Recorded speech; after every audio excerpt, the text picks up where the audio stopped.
Red team, go it. Let's go. So, / a solstice. Does sol mean cocks, and stis mean in butts? TEE-HEE. TEE-HEE TV, from this way. Brutal laughs that are chains. Host unleashed, cruelty's plain. Welcome those, embrace the pain. TEE-HEE. That wasn't the pop song that Stone was raving about. What was that? I know. That was That rock was our and intro. roll. That was our intro, our death metal intro to TEE-HEE TV, folks. That's a new feature on StreamYards, huh? I guess part of it, somewhat, I guess, but You just pressed play and it just played the thing, didn't it? Yeah, I want to know. I want to know what that like robot voice was at the beginning. that was awesome. But before we get there, I am, as you can see, or possibly maybe see or not see, I am Rangoon Faceman and Mainframe Multimedia Cult Leader, Stone Cold Killer. And here we have Damian J. Towel Vendor, the nasty bitch who runs this channel. Well, the major channel at which we gain our praise as much as possible, because he has a lot more viewers than we do. But then we have Killer Rave Bro, aka the Taskmaster, the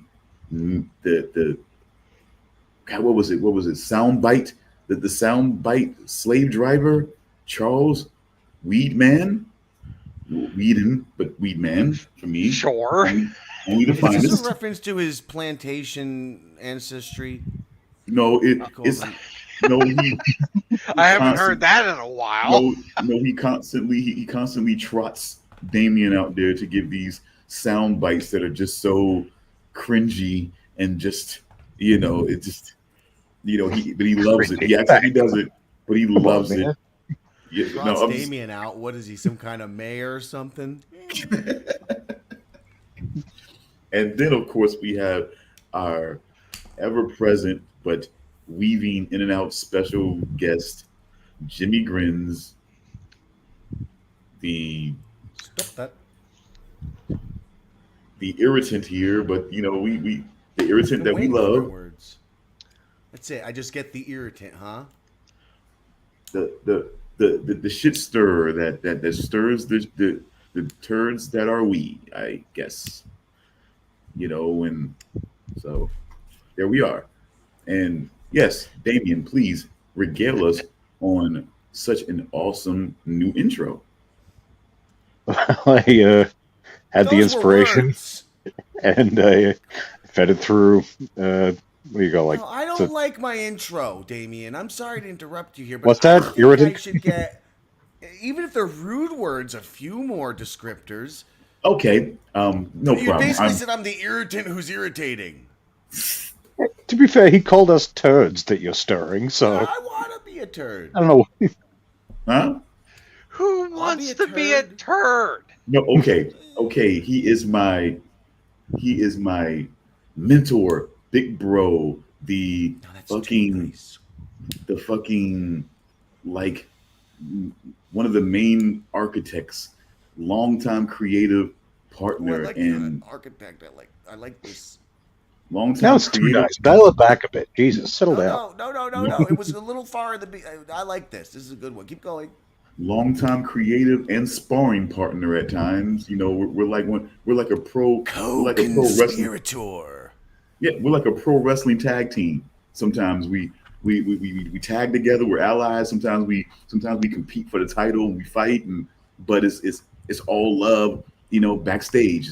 It's like pro wrestling. Well, Dr. Stone, I often tell them on other programs, they'd be very surprised to know how much teamwork goes into the Grindel character, and how much of it is. Look, Andy. I ain't no Andy Kaufman, but he didn't work alone. He did not work alone. Although I've done plenty of things that are just as cringy as Kaufman, so maybe I am. Give me Kaufman. It takes, it takes Like I said, prefer Charlie Kaufman. Go on. Both of them. Both the one who made all those great films from Malkovich on, and Lloyd's brother who did Mother's Day, which I was going to bring up when we talk about Alone in the Dark. You're going to say, Stone? And I would just say, folks, that it takes a truly dangerous man and courageous man to take on a fire like mine, you know what I'm saying, so long ago. And he fucking did that, and you know, and made me a better overall multimedia person, and not just a, you know, not just a, you know what I'm saying, in the shadows investigative journalist that, you know what I'm saying, that didn't like anybody and suspected everybody and was ready to battle at a moment's notice. I became completely who I wanted to be, a fucking smart ass asshole that could beat anybody mentally, you know, now. And I think I owe a great part of that to this asshole here. So thanks. Oh, well, thank you. That was like the exact amount of words I required. So you're happy now, you prick? I'm very happy now. I'll Finally. I'll send the fucking bill later on, all right, by email. All right. All right, thanks. Jesus fucking Christ. The things we do for money, right? Woo. Jesus Christ. Often not pretty, folks. I gotta get. That's why I gotta get mainframe multimedia going. I gotta stop honing for money like this. Jesus If Christ! only they knew what else we do. No Diddy, folks. No Diddy. No Diddy. Can I tell you something, guys? Before you get into anything, so the woman is at work, and she works with this old Asian lady, whose name actually translates to murder, but. She's an adorable old lady who has certainly murdered people in her life. She's from that horrible war zone area. And she walks up, she's a little sweetheart, and she walks up and says, what go on, Diddy? Well, what is Diddy? What happened? What happened? So the woman has to explain, sex trafficking and kind of blackmailing. Yeah, but what did he do to Justin Bieber? What happened, Justin Bieber? He's a nice boy. And then the woman has to explain to this sweet old Asian woman that he most likely had raped Justin Bieber as a child, and she goes, oh, that's not good. And then she goes, what about other baby oil? And the woman just goes, butt stuff. She couldn't come up with an answer. She's like, listen, ladies, they're no Chinese girl. Come on. Why am I explaining but then this? after she said butt stuff, the Chinese lady goes, oh, I see. I see. Okay, good. Now why would you ask this stuff? Oh, God. Great story, man. She wanted to know. Now, that truly You see the guys? you know what? I'm not going to do this. That truly was a great story. That really was. Is it true? It's not a St. Olaf. It's a factual story. No. Another one of the conversations was, is true America Corporation? Yeah, that's a true story. Oh, shit. I better go back home. You know, she should have asked, is it true? Die. Is it true USA China's whole? Yes. Your butt. China. Trump 2024. Oh no. My God. No, he didn't say that. Now, November 22nd, new Marilyn Manson album, and I'm voting for Trump. Great day it's going to be. Now, which one of us here has the courage to say Harris 2024? Nobody? Desire. Okay, nobody. Okay. Moving on. No one. Okay, fuck. Harris 2024. Fuck that shit. For a neck lift. You asshole. You asshole. Don't Roseanne yourself. I hope her next neck job lasts her 4 more years. Oh. Don't look. Can you look? Now, let me ask you this, Jim. Now, let me ask you this. How far is too far? Now there was somebody, I forget his name. That said that Kamala Harris is the equivalent of the hot tour girl, and how she rose up in the political ranks. Oh, for fuck's sake! Really? Well, I mean, look, she was a piece of ass back in the day. You've not seen? I mean, but does that she mean was a slutty little slut with them titties hanging out and just fucking walking around, fucking getting the dick. Okay, first off, I'm not even a fan of the hot tour girl. Like that woman doesn't even deserve the fame that she got from that comment. Charles, do not say her name one more time, or she will appear. It's twice now. Okay, so she's gonna spit all over your cock. From that got turned into a meme is equivalent to Bloody Mary. Yes. Wow. Really? Yes, indeed. We can get her here, please. Ain't no way. Or Candyman. Ain't no way. That's twice now. There's no mirror. There's Great. No, remember, there's gotta be a mirror. Beetlejuice. Now we have a trifecta. We say fucking her name or those guys' two names. We're fucked. Hold on. Wait a second. There's got to be a mirror. How many BMs did we have? How many BMs so far? BMs? I think we only had one BM. Let's just hold it in. We lack a mirror. Wait a second. We lack a mirror. Yeah, I guess for CM and BM, technically, we need a mirror, could we consider this a mirror? Could we consider us? No. The monitor doesn't count. It's not a mirror. All right, but if we do another BJ, we're screwed. He'll come. If we do another BJ, he'll come for sure. Because you'll need a mirror for him. Did you hear the? He don't even know what he just said. Yes, he does. You guys need to stop. He absolutely knows what the fuck he just did. He absolutely fucking knows what he just did. He absolutely knows what he just fucking did. What happened? He absolutely knows what he fucking did. That's why I tried to just. Oh God, you guys are so great at drawing attention. See, I've always been good at the straight man, and everybody else around him has been always good at highlighting just how zany the shit he just said was. I try to just okay, and everybody try to my God, me and send me to St. Olaf, which I love. I only bring out St. Olaf in situations where you say people toss you bags of weed. I'm just like, my God, it's true. I was just telling Damian I like to go. I like to be there. I'm in the wrong place. The woman left the company, and as her parting gift, here's this marijuana lighter bowl. Same woman who had fucking given me this bag full of marijuana, bursting full. Yeah, people just give me things like marijuana. The New York booties, folks, is where it's at. Listen, I can go into any of the stores that are legally selling weed, and I don't need the code word or anything.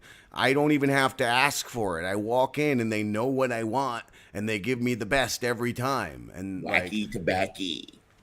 And they give me the is wacky. Yeah. Too. You walk into a dispensary. They say, "What's the password?" And you say, "The password is pumpernickel." Yeah. I'm gonna try that next time. Pumpernickel. No, the password is man, and it's got to be said just like that. Man, if you don't get it exactly right, then it won't get you in. Man, yeah, it's got to, it's voice activated. Man, too few or too many A's when you're out. Like you gotta, they gotta know you. They gotta know you watch weed movies from way back. You know what I'm saying? Like, man, you got to get that shit in there. You got to say it just like Andy Samberg from that music video where he's like, "I'm an adult. I threw it on the ground." I would say you got to go Dennis Hopper. Like the Dennis Hopper is like the measuring stick of how you Yeah, that's how you say it. You got to get his level of man. Like, I'm all in your head, man. I know you.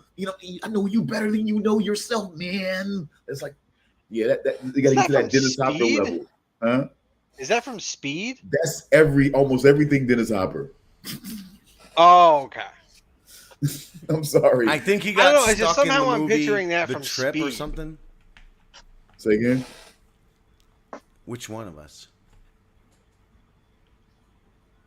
I think Dennis Hopper got stuck in that movie, The Trip he did with who was in it? I think Robert Redford or some shit. Somebody, not Robert Redford, it's somebody Peter else. Fonda? Yep. I think he like literally just got stuck on that acid trip.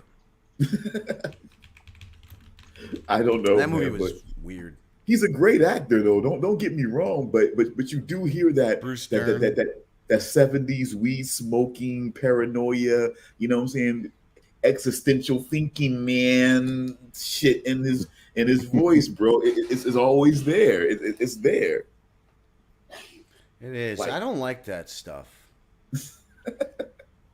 Like What? it bothers me. What that sort of like display? Yeah, I find myself falling into that a lot, but I feel it's a pretense, and I just feel it's unnecessary. Shane, the Orange Wizard, he said it to me years ago, and that kind of stuck with me. I was reading "They Call Me Jesus," but he was like, "You should stop reading it so farcically and just be more serious. Like, just read the words, give honor to the words." And I feel like, yeah, man, it's like you're being farcical and you're kind of devaluing these high thoughts. I mean, you are actually thinking valid thoughts in those moments. Like Shane kind of reminds me. Like, sometimes when I think about the lead singer of Portugal the Man, I think about Shane sometimes. I don't know why. For some reason, I just keep thinking like him and Shane are similar somehow. I don't know why you said Portugal the Man, and that immediately made me think about Pete Buttigieg got AIDS. What? Yeah. You didn't hear about that? It was on the I Twitter. did see that, yeah. He got the AIDS. Again, it's not a dick butt kiss. Pete Buttigieg gets AIDS, and Alone in the Dark, the movie that we're going to discuss shortly. Three very strong cases of evidence that we're in a simulation.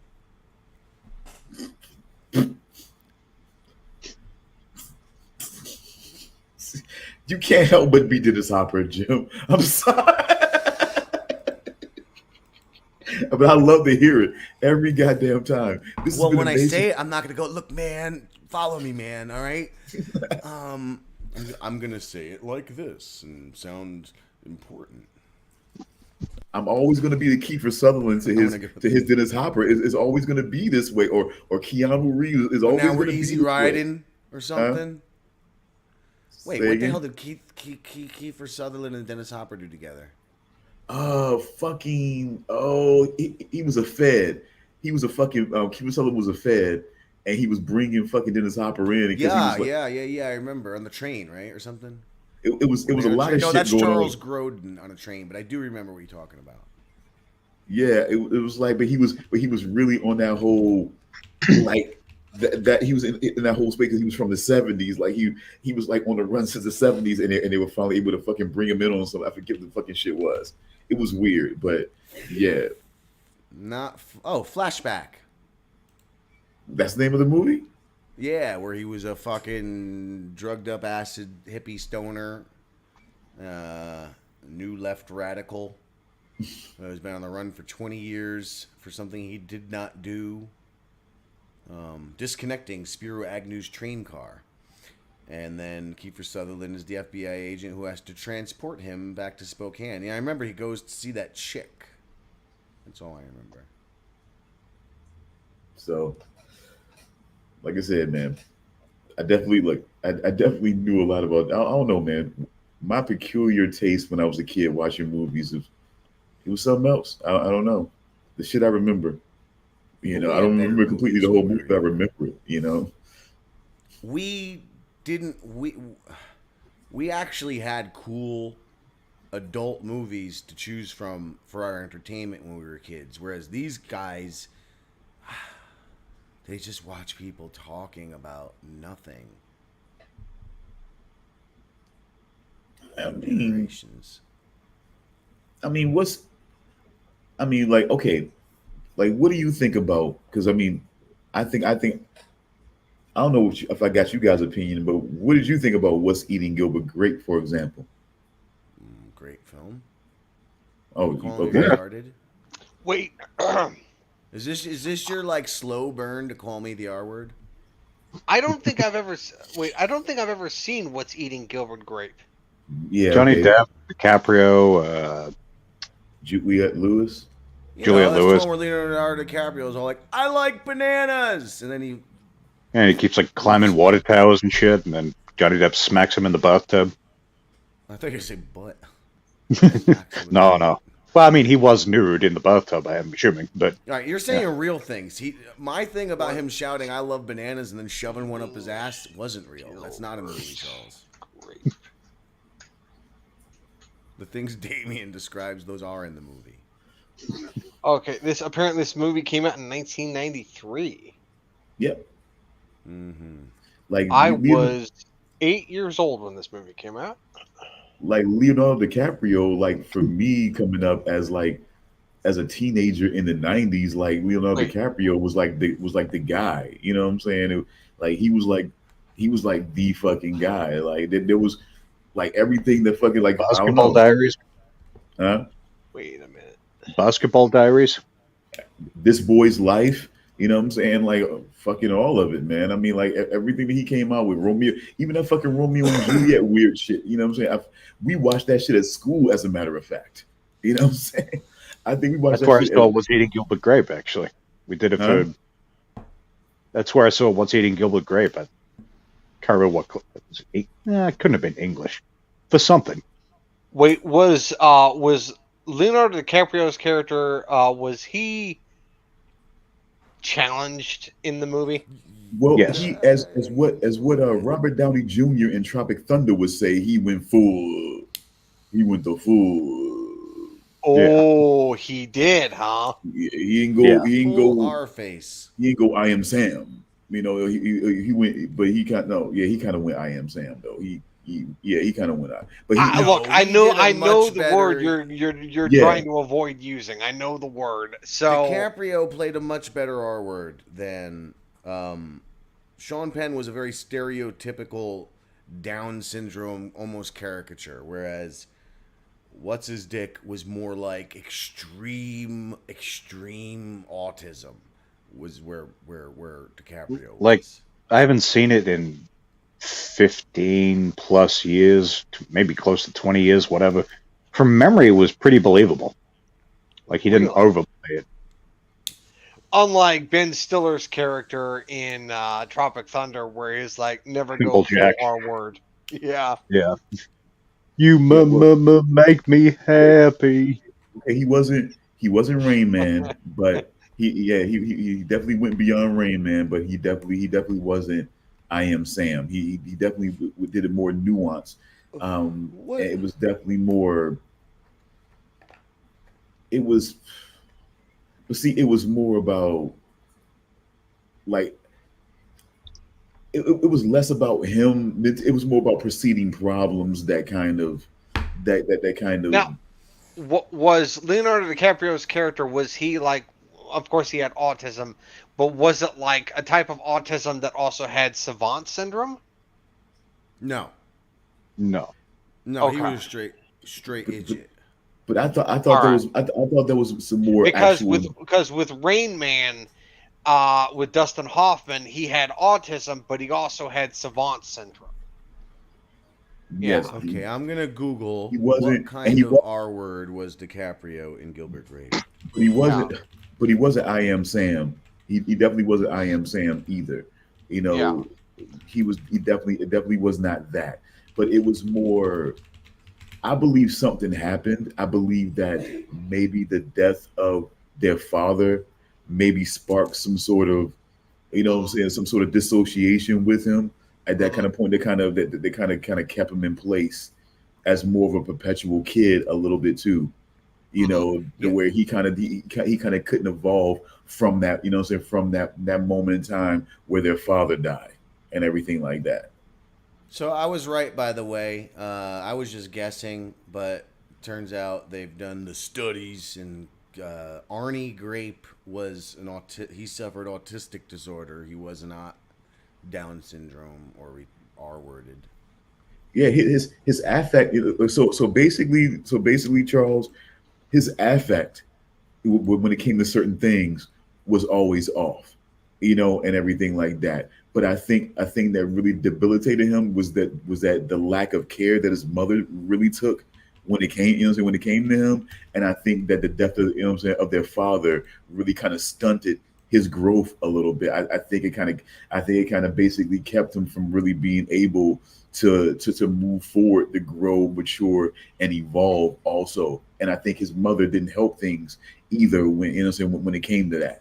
So I think all of those factors kind of really only exacerbated his autism and gave him more problems. Because see, that's the thing that I felt like, that even in the Hannibal series, I don't want people to feel like the autism alone is what was on display. Because yeah, that may be one part of it that had something to do with his affect overall, how he responded to things, how he, you know what I'm saying, how he felt about certain things, and how he displayed his emotions in certain situations. But the overall situation didn't help him to grow and help him handle it and help him get a, you know what I'm saying, get a rein on things. It only exacerbated and made him worse. So, you know, he didn't get the help that he truly needed for it in a town that made him feel shameful for, you know what I'm saying, for what he was going through. So it is all of that kind of played into him being seeming a little bit manic and making the autism seem like this is what it does, but it doesn't do that. It's not getting the help that he needed that actually caused him to be more manic that way. You know, climbing the water towers to get attention because he wasn't getting it really at home. It was always a weird attention. Perpetual baby, he wasn't really being treated like helping him grow, getting the help that he needed, and it frustrated him. It was hard to figure it out. He's getting bigger, he's getting older, but he's not being treated in a way that makes him feel like he's, you know what I'm saying, he even had fights with Gilbert about getting baths because it was a conflict. You know what I'm saying? He knew he wasn't completely okay, but he still didn't feel like he needed to be handled in this way. It was a constant thing of having to conflict, like I getting the can help wash my own pee-pee, Gilbert. and there you have it, you know. So it's just like, you know, and it's kind of like dealing with how the people who don't know how to deal with what he's going through, getting him the help that he really needs, you know, and that was always a struggle. That's it. Like Gilbert's doing his best to hold everything together while the mother just, I guess, basically just eats herself to death, pretty much upstairs. Seems to just kind of hide out up there, and he's trying to hold everything together while, yeah, It's not truly completely almost, understanding what he has to hold together.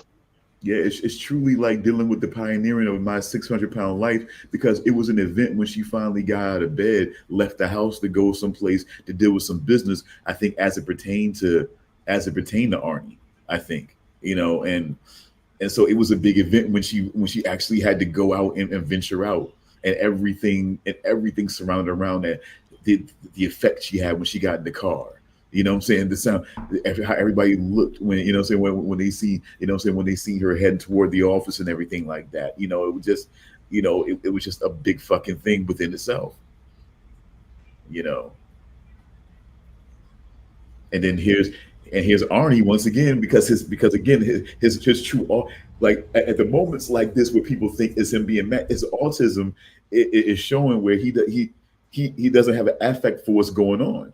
He's seeing people staring. He doesn't understand. You know what I'm saying? He's waving like trying to be friendly, not understanding what the stares are about and everything like that. And that's where the true autism comes out. But the manic and everything like that is just about the environment that's not helping him get a handle on this and grow as a teenager, going into young adulthood and within the next couple of years, you know.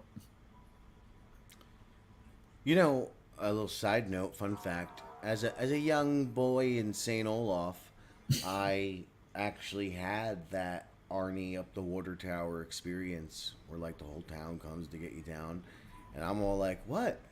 Fuck off!" Like literally, I'm up all like this shit was a radio tower or something. I don't know what the fuck it was. It was huge. And yeah, the whole town, fire departments, and I didn't understand why. I was like, why are they making such a big deal? I just climbed this giant ladder. Well, yeah, I just wanted to climb some shit. What are you freaking out about? Not my fault that it's right. They had to put a fence around it, actually, after that. But again, it's not my fault that, like, I'm walking and there's a fucking 700-foot jungle gym. I'm going to climb it. No one can blame you. And what you do is I you also climb shit. had a big brother who would try to bathe me. No, I didn't have a brother. So real quick, I just want to check in. Real quick. And basically, and real quick, Charles, because the one thing that I want to do is like, because one thing I hate, you know what I'm saying, even in my own situation, you know, I hate somebody being at the forefront, like talking for me as if they know my experience, you know what I'm saying, for me and everything like that. So I did want to defer to you and at least say, I mean, does that, you know, the way I kind of describe the way some people try to classify autism in ways, I mean, did I get that right at all? You know what I'm saying, from your view? Well, I will say that no person with autism is the same. Like, each person with autism, whether it's me or any other person that I've interacted with or any other person out there in the world, is completely the same. However, depending on where they are, the environment they're in, or the people who raised them, it's handled differently. Some people handle it well, other people handle it incorrectly, I guess is the best way to describe it. Now, I have never, now the way you described it, because I've never seen What's Eating Gilbert Grape, I can only speak with how I was treated when I was growing up. It's not exact. It's similar, but it's not exact. Because I mean, how I handled my autism growing up was not pleasant. It wasn't good. Like, I didn't react well. I was bullied. I was bullied pretty badly. But let's see. My brother also didn't handle it very well. But I mean, best way to describe it now is like it did eventually get better. I mean, I learned how to manage it well. I mean, people around me learned to understand my situation better, I guess is the best way to describe it. So, I mean, that's pretty much, yeah, that's it. But And let me ask you a question real quick, Charles. Have you seen The Accountant? yes, I have. How do you feel like that was handled? From what I mean, it's been years since I've seen it because I've only seen it once. But how the mother reacted to her son having autism doesn't surprise me. Like how she just up and left. Like how she just like I can't handle this shit, so I'm just gonna up and leave. That does not surprise me because I have heard stories of stuff like that happening. So yeah. Now, as how for the father reacting to his son having autism, where he was like, "I'm just going to face this head on, and I'm not gonna coddle my son who has autism. I'm gonna like look him in the eye, and I'm just gonna push him into the deep end and let him face his problems head on." To be honest, I kind of respected the father for how he treated his son with autism. I kind of respected the father for what he did. Okay. And how about the brother? The brother, I'm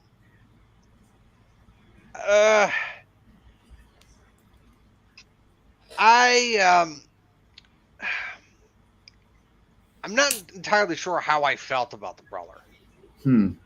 I can understand that. I'm not entirely sure how I felt about the brother. I mean, even though it's been years since I've seen the movie, the jury is still out about the brother. I can understand. I really can. The important question in summation is, you're not an assassin? No, I'm not.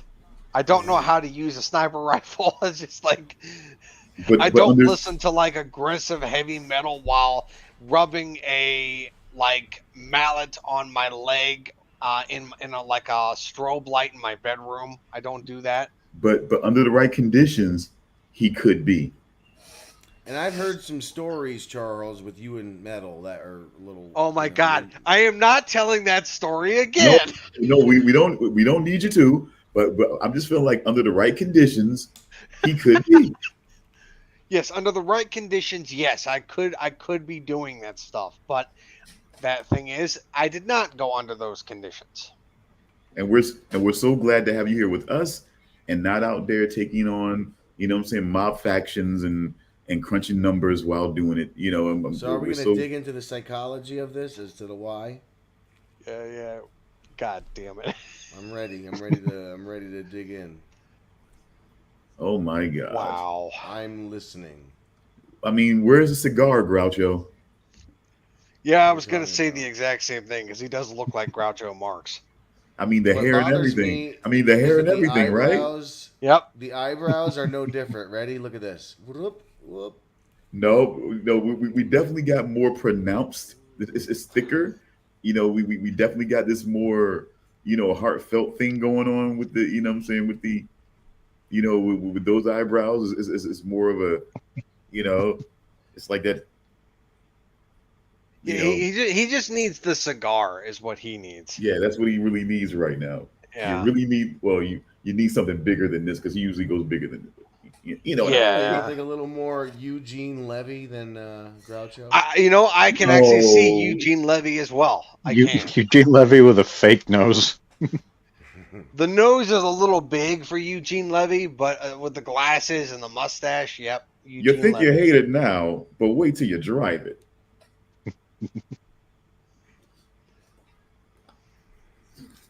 Oh, that's like the weirdest. That's like the weirdest line. He just tosses him aside.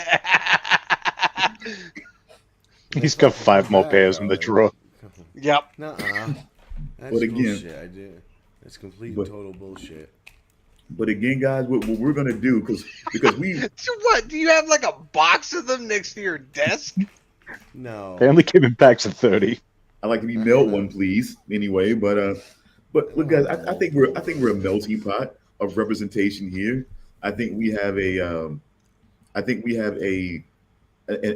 full-blooded Italian, guy here up top in Jimmy Grins. We have a I would say African descent brown guy. Damian J. Towel. Then. No, not that guy. This brown guy. With Caribbean heritage, I guess. Europe, but that's a whole. Yeah.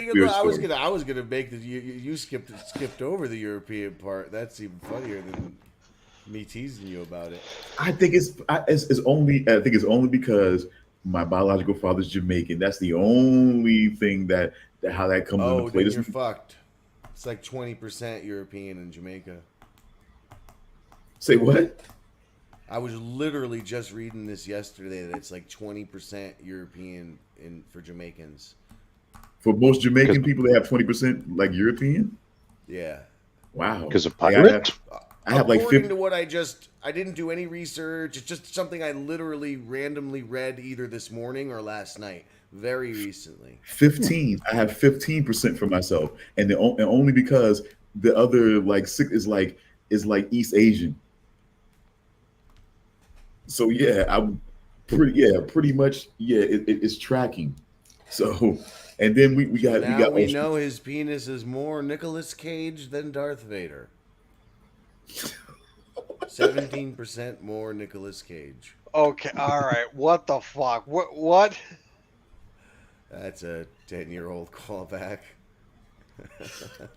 So you're trying to say I got white guy dick? He's trying to say I got white guy dick. That's what he's trying to say. He's trying to say I got white guy dick. Okay, that's what he's saying. No, I don't think that's what he's saying. No, I don't think that's what he's saying. I'm saying 17%. It's white guy dick. Yeah. That's what he's saying right now. Because I'm not a full-blooded Mandingo African. Like, but you know what I'm saying? Nicolas Cage, Darth Vader goes back to 10 years ago. Somehow the joke was that his penis was like a majestic Darth Vader, and then I think I said, yeah, with a Nicolas Cage wig on. See, that was his whole thing because I was liking mine. I was liking it to a Cadillac more than anything. And that's when he decided, oh no, you're Darth Vader. You know what I'm saying? With a Nicolas Cage wig.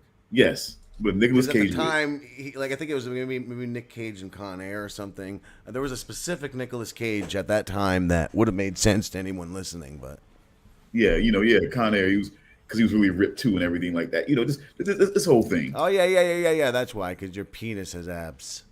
Your penis has a washboard abs. Like I said, two little high school girls. As soon as we start bouncing ideas, it all just comes back. You know what I'm saying? Well, the chat has something to say to you on what you just said. The chat has a comment on what you just said. Pee pee poo poo from Johnny Payton, number 8. Poo pee pee. Anyway, you were saying, Damian, you're so goosey. What I'm saying is that we should definitely be fighting out here for more genuine Australian representation. By the way, I think I think there should be more of that out there. I think it. I mean, how are you feeling about? So you want nude scenes with Margot Robbie? Don't we all? Well, I mean, yeah. I would like more nude scenes. Scene in The Wolf of Wall Street wasn't enough. I would like more nude scenes. I don't. I would like more nude scenes with Rhea Ripley, actually, but that's just me. Wait, the wrestler? Yes, the wrestler. Okay. I would like more nude scenes with her, but see, it's not the only thing. I don't want to pervert out Australian stars. By the way, let's not be. I do. Gross. Jeez. Well, thank you, Damian, for giving us a way out. Thank you so much for giving us a way out of that. We can put it all on. I'll be not burn it on puffs. We can put it all on Homelander. We can put it all on Mr. Homelander over here. So absolutely, it's his it's his influence on us that made us pervert out. You know what I'm saying? Your female stars, absolutely. Oh my God. And like I said, but Chris, now they did do you a favor, or was it by Chris Hemsworth? As much as they could, an Australian being made naked. Australian? He is, right? Yeah. They showed his butt in Thor: Love and Thunder. I'm sure a lot of women was loving and hoping that he wasn't body doubled. I'm sure. Wait, what? Wasn't Love and Thunder where he was fat though? No, that was Avengers Endgame. Like that. What? They like dick? No. Yeah, but no. I saw Thor: Love and Thunder. That was a shit movie. That was a terrible fucking movie. But women paid just to see him naked. Yeah, the movie was terrible. I mean, they wasted Christian Bale's talent. They wasted it. Yeah, Ragnarok was great. Thought there was going to be more of the same, but no. They made him Gore the God Butcher, and they had an opportunity to make him fucking terrifying, and they wasted him. Oh my God, it was such a waste of time. It was a terrible movie. This is why I tell people that if there's no one I trust more with making sure that certain things are factual in the way they're supposed to be, it's going to be Charles. If anybody I trust more than myself, it's going to be Charles. He will make sure that they hit all the points that they need to hit. Look, I mean, in the comics, Gore the God Butcher is supposed to be this brutal, savage monstrosity of a villain. And they pretty much turned him into like this character that looks mostly human, and they cut most of his scenes in the movie, and he was only in the movie for like collectively about 10 minutes. That's it. I'm like, what? It was still easily the best part by far. Yeah. But see, that's the thing that I was just watching. It's weird. I've gotten more into YouTube and like the creativity and what people are doing on YouTube and what they're choosing to talk about. Also, like because they're getting more into why there's been so many flops. You know what I'm saying, over the last year or so, and it's because there's like no storytelling. They want to try to act like that big budget movies are out and shit like that, but like they were saying, like Lord of the Rings and whatnot are so beloved because people want to see that spectacle and see. Well, I mean, take Lord of the Rings for example. That Amazon show they've been doing, that Rings of Power, they're basically turned Tolkien's legacy and turned it into toilet paper. They have completely ruined Tolkien's legacy. I mean, didn't they take just like unfinished scraps and sort of their own thing with it? Something like that? They're not even doing... They took something from Tolkien, and it was called the Silmarillion, which is basically just like a bunch of like unfinished like short stories or whatever. But they're not even following that anymore. They're just winging it now. And it's really, really freaking bad. And spending billions of dollars to make it. I think the first season was like $1 billion or $2 billion or something. It is the most expensive show that Amazon has.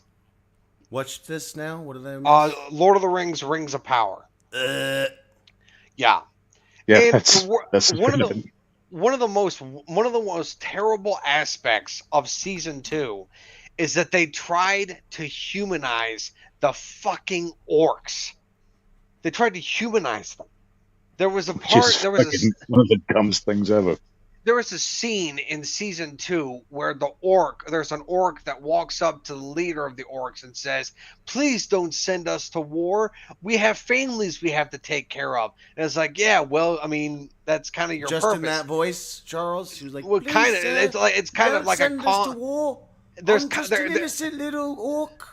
He kind of does it in a calm and like caring voice, and then the orc is like standing in front of his like wife and baby. I can't take no more. Then there's like then the orc is like standing in front of his wife and his child, and then the orc baby is like crying, and the orc quickly runs to his wife and comforts his baby, and I'm like, what the fuck is this? And I'm like, are you kidding me? It's like orc. Your wife and your baby should be in battle right next to you. Exactly. Well, I mean, and I'm like, orcs don't eat their babies, so you might assume they like their babies. No. The thing is I don't that think they orcs really aren't think about even it. born that way. And they're not. And it wouldn't be humanized; it'd be organized. You racist, but go on. And also, orcs are not born that way. From what I remember, orcs are actually born from being corrupted elves. That's where orcs come from. So that was going to be my question. But yeah, this show sucks so bad. Like, yeah.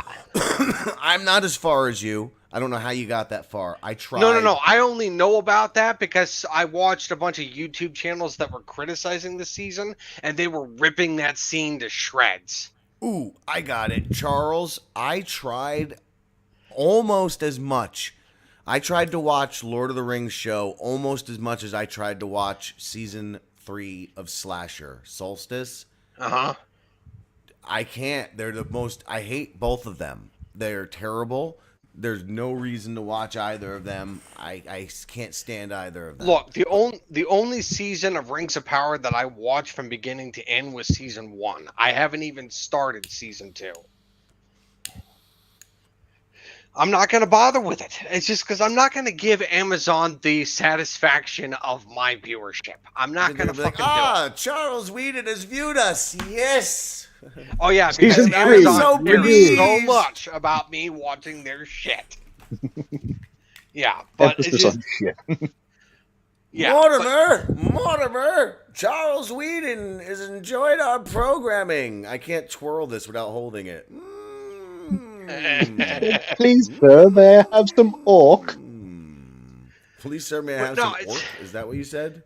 Please, sir, may I have some orc? Some But orc? no, it's just, and the most damning aspect of this whole fucking bullshit is that anybody who dares criticize this shit, the creators of these shows, they will turn around and blame the fans, and they will call them toxic, they'll call them misogynist, they'll call them sexist or racist or homophobic or whatever. And I think, fuck you guys. We are the fans, and you are the ones that are telling us that we're in the wrong? Come on. Like, yeah, you mean like the people who have given this franchise enough love that this is even something you would consider making? Yeah, They're I'm the sorry. problem? It's just this, like, not to quote. I hate quoting this line from Family Guy, but that shit really grinds my gears. Geez. Where did we just come? Yeah. Where did I just walk into unexpectedly? Yeah, it's just I'm just talking You know- about how much I hate all these major production companies and directors and writers and producers all blaming the fans because they won't accept all the bullshit that they keep pushing out nowadays. And if you And you hate notice that, there's go ahead. Oh, sorry, you go. I was just gonna say there's never any defense. There's never like it's always just no, you're the problem. That's the whole defense. Yeah, That's all yeah. They instead of looking inward where the real problem is, they go outward and blame the fans. Look, I'm going to say this. Okay. I don't know how you guys are going to feel that this might be unpopular, but I got to be honest with you. Seeing what I've seen of like the female-led, movies, the superhero movies, it really kind of makes me appreciate fucking Supergirl in the CW. Oh, That is where all this shit started. But she at least had a little bit more of like a sense of being female as a superhero, and not a sense of trying to be like a replacement to a male superhero, as it were. Well, yeah, I mean, Supergirl was still feminine. And she was feminine, and she was flawed, and she had to learn things, and she had to learn how to navigate through, through certain situations and reveals, and it wasn't always about things changing around her. It was her adjusting to situations and things like that. Like, like the point is made a lot of times. It's like she had shortcomings that she had to overcome to be better and everything like that. And she was willing to overcome. She was willing to do the hero's journey, as it were, on that show. Unlike what you see in the movies, she was willing to do more of the hero's journey to become Supergirl. Really, and it really makes you appreciate her performance. Miss Benoist's performance in that, on that show, honestly. was that show where Lobo came from? I didn't think Lobo was even on the show. No, it was. That might have been the Flash, maybe. I think you're thinking about. I think you're thinking about Krypton, the Krypton show. Krypton, that's where it was. Yeah, I knew it was something Superman related. Wait, Lobo Was it the same on actress as Krypton? Smallville? Yeah, he made a little appearance up there. Charles, you remember that? They had that Irish guy. We talked about it when it happened. That fucking Irish guy played Lobo for like 2 episodes, maybe 1. They were going to give him his own, or maybe more than that, episodes. They were going to give him a spin-off and everything, and that fell through. Yeah, I don't remember this. I barely remember the show Krypton because it only got like 2 seasons. Yeah, but we definitely talked about it. So I vaguely I'm just saying you remember definitely it. forgot. Yeah, I vaguely remember it. Here, I'll look it up, see if I can remember. As soon as you see the guy, you're going to be like, oh, this motherfucker. Okay. With the exception of the Irish accent, I thought he did a decent job. Okay. Job. Let me ask you this, because this one would interest you very greatly. Jason Momoa as Lobo. That's what I want. That's I mean, my, didn't they already confirm that he's going to be ideal playing? casting, really. There's a few others. Yeah, All right. I heard. Okay. Yeah. I do remember this now. Yeah, and I remember you having a problem with him playing Lobo. Yeah, because his stupid Irish mouth. Yeah. But you're good with Jason Momoa, and no one else. If it wasn't Momoa, would anybody else be okay if it wasn't Momoa? Momoa would be my top choice for Lobo, but if it isn't going to be him, they better be damn sure whoever they pick be just as good as a casting as Momoa. Yeah, I mean, because I can't think of Momoa anyone just it's looks perfect like him without visually. any makeup. Yeah. Well, look, I mean, let me play devil's advocate here. Momoa play definitely looks like he could play Lobo, but let's ask the question: could he perform as Lobo? I think so. He was able. Thank you for asking my question, Charles. It's me, Satan, the devil. I now have both. Oh my God! He was able to actually make Aquaman cool. I mean, yeah, but I mean, he hasn't really been getting a what it lot of was. roles since Aquaman. He's going to be in the Minecraft movie. That looks great. No, Yeah. fuck off, okay? No, it's just like, hell no. I mean, come on. There is only one reason he's in Minecraft, and that's because they paid him a shit load of money because he's desperate. That's why. Hold your thoughts, folks, on the Minecraft movie, because I'm reconsidering this once I found. Look, first off, Rob McElhaney was supposed from Always Sunny Mac. I don't know how you say his name. He was supposed to direct it. Apparently, I didn't know who it went to. I didn't care once he was out. After seeing this trailer, yes, it looks terrible. However, it's directed by Jared Hess, who did I believe that's his name. The guy who did Napoleon Dynamite, Gentlemen Broncos, Nacho Libre. He's made like 5 movies in the last 20 years, I think. Masterminds is another one. They're all good movies. Like, he's not Nacho made a bad Libre movie. was crap. Yeah, I don't think so. It wasn't great. Nuances. No, it was pretty goddamn good. But nuances, Charles. I mean, that's I don't... it. Nuances is you're saying it right there. It's the nuances. This director is capable of such nuance that I now have. I'm very excited for this Minecraft movie, knowing that he's behind it, because I think it has potential now. Especially seeing Momoa's weirdness. That's what he plays with. See, Jack Black as Steve? Are you kidding me?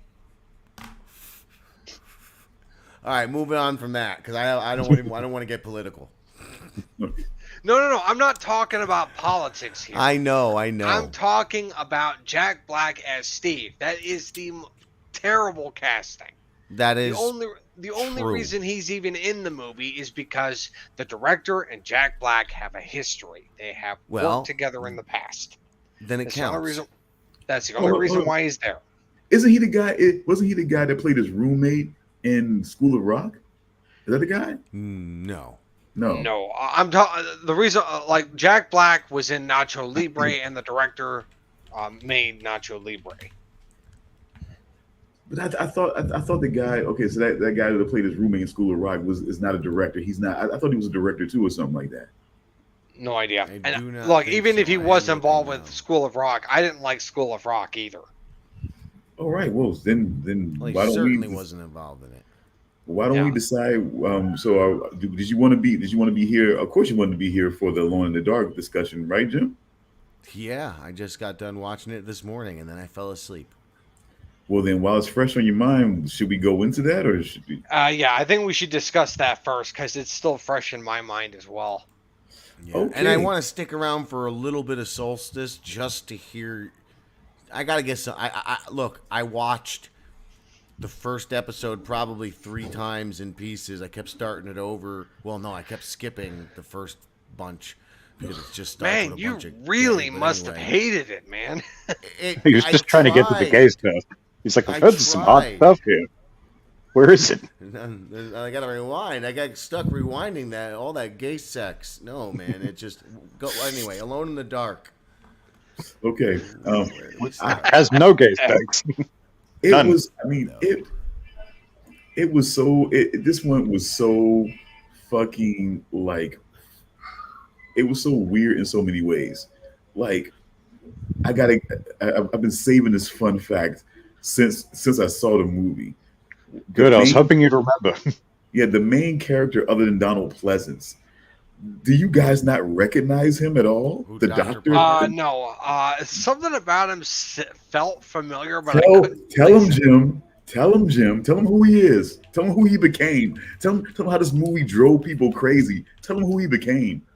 No, Tell you him, got Jim me. Dave. You got tell him, Jim Dave. I totally. You know what? You're right. That's a hilarious joke you made, Damian. That I'm just laughing at. But Dwight. I'm not googling anything because I do know. Dwight Schultz is the character, the man who went on to be in the Next Generation, apparently. Wait, Howling Mad on, Murdoch. son of a bitch. Is that who I think it is? It was Howling Mad Murdoch from the A-Team. Wait, Huh. no, from Star Trek The Next Generation. Is that crap? Barclay. I don't know. I know. I scrolled away Like when it went. not Ensign, Lieutenant Barclay from Next Generation. Dwight Schultz, TNG. Don't know. Doesn't say. Yep. Reginald Barclay. Barclay, yeah. That's who I knew. I can't believe I recognized didn't him. recognize that as fucking Yeah. Murdoch. I've Yeah, seen this movie 1,000 times. I did not know. So, But and I think I'm going to say some things you guys didn't know. I did not know. I was not aware of that. I would say when I saw this movie, when you recommended it, when you decided, and I saw it, I was looking at that guy. I was like, whoa, and I'm like, I just kept thinking, I'm like, oh my god, that's fucking Murdoch from the A-Team. This shit is so fucking funny. Like, this movie drove everybody crazy. Like, Donald Pleasance went from the inmate running the asylum to realize that these motherfuckers got to be killed. You know what I'm saying? Expeditiously. You know what I'm saying? By the time he got to Halloween, it was like it was no more letting these guys be understood. Don't call the police. They got to die. You know. So Halloween was before. Was it Halloween was before Alone in the Dark? This was about 82. 4 years before, roughly. I thought this was because wasn't Halloween like in the late 70s? Yeah, I think it was 78. Yeah. Yeah, Wow, 78. that is so weird. The reversal on that is so weird. And you know what else is weird? I guess let's jump straight to something. The Bleeder, when he puts on that Jason mask, as we would call it. What were your guys' thoughts in that scene? So, like, to anyone who doesn't know, this is without even setting up the movie or explaining anything about this movie, I guess, but fuck it. There's one of the characters, is one of the killers in the movie, and his name's the Bleeder. At one point, he puts on, for a while, a hockey mask, a Jason mask. When that happened, what were your guys' thoughts? One thing for me, honestly, now real quick, just real quick, I just want to let people know that basically Alone in the Dark is a movie about a very creative and sort of visionary psychiatric institution where some very dangerous, insane criminals reside. One is a general. I believe his rank was colonel. I believe it was. Colonel, yeah. Yeah, it was a colonel that I'm probably sure had some horrific war crimes, like probably something to the degree of having several people's ear lobes on a chain. No war crime. He is motivated by justice, and he is just a paranoid delusional, and he believes a conspiracy. He had to do some shit to get him there. Conspiracy. But he had to do It's some because shit of to his get him there. PTSD and all this other shit. What he did to get there in specific, they don't say. That's why violent. Yes. That's why I believe something to the equivalent of having several people's earlobes on a necklace around his. You know what I'm saying? After a certain point, where war became a sport to him, and he probably took some people out unjustly. It's possible he kept some ears on a string. It's possible. No, he said he was just there for the social interaction. I believe no, because these guys did shit like they had this really big guy who was a child rapist. How dare you poo-poo me? Named very cleverly, by the way, that child rapist, the big fat child rapist. They named him so very creatively. His name was Fatty. Really? Okay, but and then you had the bleeder who strangled people, and when he did, his nose would bleed, and getting to him, I would say that it was sort of this thing where I felt like a lot of it was, keeping his face hidden, for a very clever reason that they would reveal later on in the movie. Yeah, but you don't know that then. In that moment when you're watching it and you see him, obviously we're seeing it in this context as him putting on a Jason mask. No, I immediately thought about this movie Valentine that pretty much was the exact same thing except with a cherub mask. The killer whenever he would kill someone, his nose would bleed. That's the first thing that I actually thought about. Mm-hmm. When you saw the hockey mask put on his face. Yeah, I mean, yeah, of course you think Jason when you see the mask itself, but when I seen that he was starting to bleed over the mask, that happens later, and that plays into something though important. That happens a few scenes later, but in that specific, what about you guys? Did you guys feel Jason? I mean, I should have just asked that. Were you guys immediately thinking this is a Jason homage or something? No, not really. Actually, no, I didn't. No. Well, there's a debate on the internet that thinks it was. However, Jason didn't first put on his mask until the third Friday the 13th film, which came out 2 months prior to this. So, Stone, back to the bleeding, it proves that this was just an ironic twist in them homaging who would become one of the most iconic slashers in a slasher film that was so far ahead of its time. I'll get into that later, but the blood coming out of the mask, that was the reason for the hockey mask. It's a white mask with holes, which would make sense for the blood. I mean, if anything, there's less sense why would Jason wear it, although popular at the time, and the image of the hockey mask wear, so that's the justification I've been given for that. But Jim, not to try to be a smart ass on it though, but you didn't feel like there was something up with him kind of being up against the wall, sort of like hiding his face even at that point, where we can never really see what he looked like even at that point. You see, again, I saw it in the context of somebody who has seen a shitload of I probably saw it maybe 1995, let's say, right?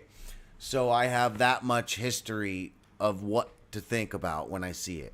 So what I envisioned was maybe like Father Karras in The Exorcist, or part 3, let's say, a possessed Karras, or some sort of that fucking, just that real psychopath. I get it. I get that. They were crawling up the wall crazy, maybe. But back then, actually, you probably would have still had the same perception, because the reason they chose mental patients is during that period of time, it was an actual public fear. Like, people were very, very concerned about escaped mental patients serial murdering them.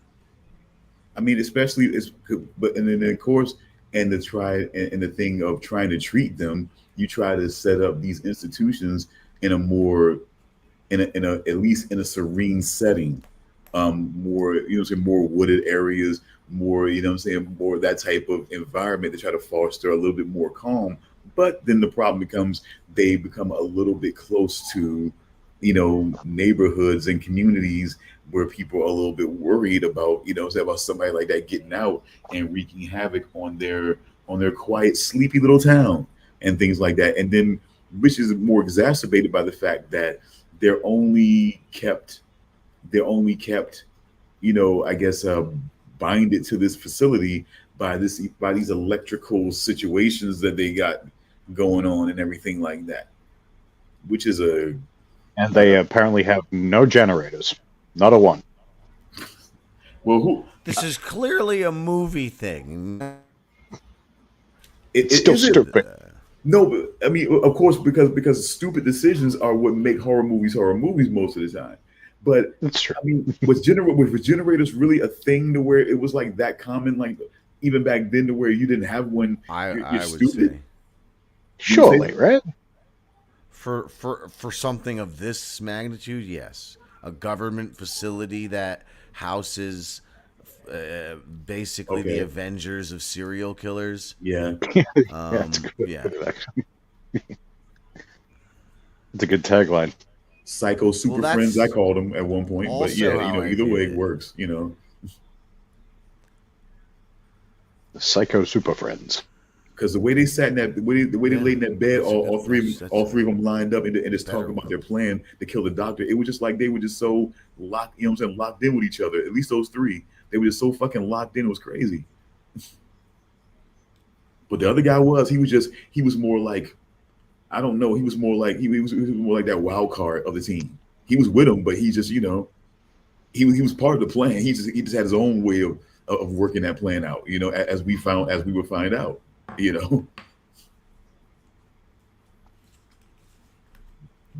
Which is kind of brilliant in his way, and I think even that moment. So you're saying you figured it out early? No, not really, not in that way. I didn't. No, I had no idea who he was or how he would play in. But I will say this much though, that moment where he was revealed as the bleeder, it was almost spot on to the last scene in Valentine. Spoiler alert, people. Yeah, in case you haven't seen it, I'm sorry, but that scene in Valentine where everything is done, all the smoke is cleared, and she's hugging him, and then his nose starts bleeding right on her cheek. That's exactly the same way it happened in this movie. I thought is Valentine the same era or no? Valentine came out with Mike, with David Boreanaz and and Denise Richards. That came out. Okay, we're talking like late late so 90s. They stole this. Yeah, that reveal of the bleeder was pretty much spot on to the ending scene of Valentine. Let me say this to anyone watching. Dumb thing to say, but now's your time to tune out because this movie I highly recommend. And if you haven't seen it, Alone in the Dark, 1982. Shut this down and don't turn back until you watch it because I highly recommend this film, personally. Yeah, and whatever you do not watch the Uwe Boll version of Alone in the Dark with Christian Slater and Tara Reid. Well, wasn't it two of them? Well, I don't know. Yes, he also did a sequel to Alone in the Dark, which I have not seen his sequel, and I don't plan on it. But I did see the first one, and my God, was that movie terrible. And it's pretty much bumped. Well, I want to say I loved all of those movies. Uwe Boll is a friend of the Damian J. Rogers Network, and I love every single film he's made, even those really bad didn't ones. Need to do this. Oh my God! That's why I was trying to. That's why we got to read the room. I was trying to move on so that we didn't need to make a comment about the movie and just kind of say it all but bumped the original. I asked Uwe Boll about this movie, by the way, this Alone in the Dark, and he seemed to agree that it was a fine film. But it was like It is a fine film. I enjoy it. But you have to dig. But you have to dig to find it. But you got to dig to find it because it's not going to be on your traditional streaming. When you look for it, you're going to see Alone in the Dark, that one, and so you got to dig for it, folks. If you So you got to dig to strike gold. But I'll try my best not to give too much away, but I just had to because it was just that last scene was just like when I think about it, even right, like it kind of came to me right, like that last scene was spot on.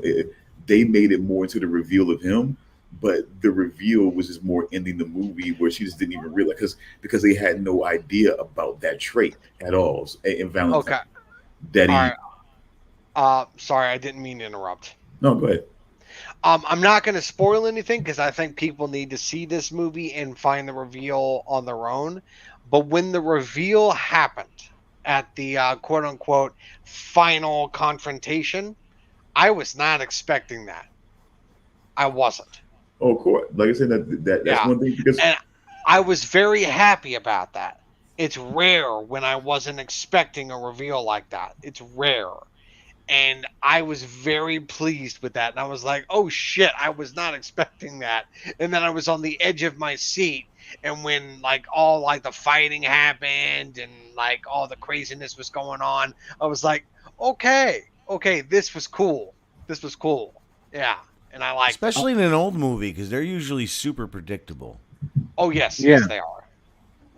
But Like I sort of had vague suspicions, but it wasn't necessarily that. I was just a bit like something's off, but I didn't know what it was exactly. I didn't even suspect it. I didn't. I was like, oh yeah, this is all gonna go okay. But I was like, hey, what's going on with that? And then I was like, oh no, that's happening. Okay. Well, they set it up perfect is how. They introduced it perfectly. Yeah. They just like literally slipped it in and you didn't even have a chance to consider like why would you? Yeah, but no, I was very pleased with how they handled it. Now, I doubt that I will ever watch this movie again, but I'm glad that I did. I think I will. I would say I think I enjoyed it more the second time. I definitely. That's a movie I'd throw on to go to sleep to anytime. Like I just really feel like, man, this like I don't even like it's sort of weird to think about it this way because we keep calling them like but the way he really just had them locked in as a team was just really weird to see. And that even though because it seemed to me true like it just seemed to me like the bleeder just didn't seem to be like as locked in, but he totally was. But I just didn't realize how sinister his plan was. Like he was damn sure locked in. He just had a whole other. They had plans. You know what I'm saying? They tried something. You know what I'm saying? Like he tried to kind of come in as a messenger. You know what I'm saying, to see if and work it that way. So it wasn't like they didn't come in completely like brute force. You know what I'm saying initially, but they tried. But his plan was like a long game in a way, and. I don't think Martin Landau can get away with any kind of disguise. He turns up with that face. It's like, yeah, no, get out of here. You fucking. I'm here to see your husband. Yeah, you might be the nicest guy ever, but you clearly look insane. But you, I don't know. So you think that's him in like everything too. It's just his face. He can't help it. I mean, you gotta know, man. Look, you gotta know from all the movies that we've seen with Jack Palance. I mean, I'm talking like all the war movies that have come along and everything like that. Like when you think about Jack Palance being a colonel and being in there as a criminally insane, you gotta know war is hell, and he was a demon out there. You know what I'm saying? Yeah. Like that guy was out there probably just, oh my God, who knows the atrocity he committed out there that went past being like war crimes. Like he was just criminal. Like they considered him criminally insane. Like you oh my God, just heads on stakes. You know what I'm saying? Like like the sort of guy where his buddies are also committing war crimes and they're looking at what he's doing. He's like, hey, dude, relax. Like I just, like you gotta know, that's why they didn't tell too much of a story. Like you just know, okay, like a colonel is in here criminally insane. Like holy shit, that's what I thought. Like oh my God, you know what I'm saying? Ear necklace. He had an ear necklace. I was just like oh my God, like it's kind of like yeah, we'll let you imagine it. Like we could go into it, but exactly. Oh, there's things I'm very glad they didn't go into in this movie. Yeah, That's you're for absolutely right, because we didn't want to see we didn't want to see a particular fruit happen. Absolutely. Although I'm not sure. Now, what I'm talking about, I think all we're all talking about is when Fatty, basically, was took that young girl up to her room. Yeah. They say they kind of make they say that nothing happened. She says nothing happened. She seems completely unaffected. She says he just showed her how to draw something or whatever, or make up like a paper hat or some bullshit, and then left. And then she went and took a nap. The nap is the problem. I don't like that they had her take a nap. It's unsettling to me because it leaves a moment of like, and I realized this last night. I think I always just assume, okay, the girl was safe. But last night I was like, wait a minute. She was asleep with Fatty in the house. Like, that's not good. That's sort of what occurred to me on the second watch. I was like, this is a smart kid. Like, I don't think she's just going to go take a nap with some stranger. And I don't know. It just, yeah. And by the way, folks, I am forgetting the preacher, by the way, who likes to Byron Sutcliffe. Yeah, who likes to burn churches with people in them. You know, so yeah, that's also the guy that Pleasance gave the matches to. Well, yeah, well, you know, we understand that well, I now understand that the Dr. Loomis of, you know, of Halloween fame was not so much an anomaly, but it was a new track that he was on, because, you know, from Escape from New York and this movie, it seems like in certain spaces, and I know another movie that Donald Pleasance was in, that it seemed like at certain points Donald Pleasance was quite insane. Yeah, known more as quite. Yeah, that sums it up. He was just stoned, man. I was going to say, in this movie, I think he's a mixture of stoned and a bit batty. It's kind of a mix of the two. Maniacal. I think maniacal is kind of the thing where I see him in Escape from New York, like it's like the power of being president. It made him just really weird and maniacal. Even then, like he was just really like yikes. Like he really knew, he knows how to play. Like he knew how to play them the whole time. But then as soon as he got in that position, he was just, all of a sudden, it was just, he became this guy you hated. You know what I'm saying? Like that quick. Like, oh my God. Like, oh my God, I hate the president now. Like, oh my God. Whoa. Careful with that. You mean in the fictional, you can't say, all right. You can still say these things, never mind. Oh yeah, of course, because you hate Joe Biden. Of course, because you hate Joe Biden. Of course, I can say it now. He was wearing that Trump hat recently. I thought that was very endearing of him. Look, I don't hate anybody. I would never suggest that anybody kill former presidents. But that you know what I'm saying, I would never suggest that at all. Kyle, I gotta let him finish. I gotta let you finish. I would never suggest that. Too important of a moment. I'm just saying, I would never suggest that. I would never suggest that any. Okay, go ahead. Please go ahead. I'm just saying I would never suggest that. Just saying. That's very, very good. You would never, you'd never even hint at it on YouTube either, right? In a public forum. Not on purpose. Not on purpose. Look, I don't hate anybody, really. I mean, I guess I do. I hate Kamala Harris. I don't. Look, if the child raping shit is true, then obviously I hate the guy. But what I know of him, personally, is that he's just a fucking moron, racist piece of shit, like 90% of the other politicians. And I very much dislike him. Don't have the word hate. However, I don't know. I'm sure he's doddering. I've seen plenty of the doddering stuff. Yeah, I was going to say, you can't really hate a guy who doesn't have much of his mind left. Right. Oh, come on. scene. Shut up, Richard. You're distracting me. Jimmy the Fly Snooker. I don't give a damn how diminished his capacity was. He should have faced justice for killing some goddamn body. You know what I'm saying? I don't give a fuck. My point is, he was very funny when he put on that Trump hat. I thought he was very charming in that one little scene. Wait, so this is something he did himself? Like he wasn't tricked into doing it or anything like that? Oh no. Because didn't someone trick him into wearing one at some point? No. They try. They tell you that because no, I mean like a couple of years ago. Oh, I swear he was tricked into either wearing a MAGA hat or holding up a Trump sign, something. No, this one was not a trick. It was he wanted the hat and then he put it on. And we still talking about Biden? Yeah, the guy who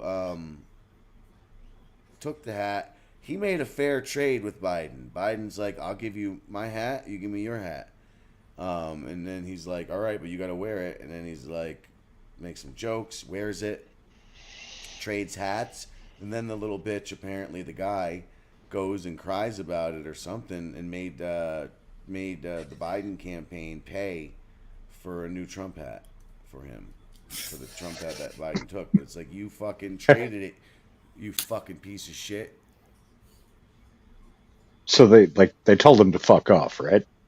No, they fucking paid him like a bunch of cunts. What? Yeah, they bought him a new fucking Trump hat. I mean, how much does it really fucking cost? That doesn't matter. He made the trade. That's like, just a massive show of weakness. Even if it's Joe fucking Biden $5. A MAGA hat, and this motherfucker exactly for $5 wants to be a cunt. So okay, I get that. You know what? Joe Biden for the win. I think I might be drawing Joe Biden this whole time, and I didn't realize it. Oh God, please. That's obscene. Whatever that is. Just doodling a Biden. You drew a banshee is what you drew. I think it looks like a fucking bagpipe in hell. I think it's right. Hell's Satan's bagpipe.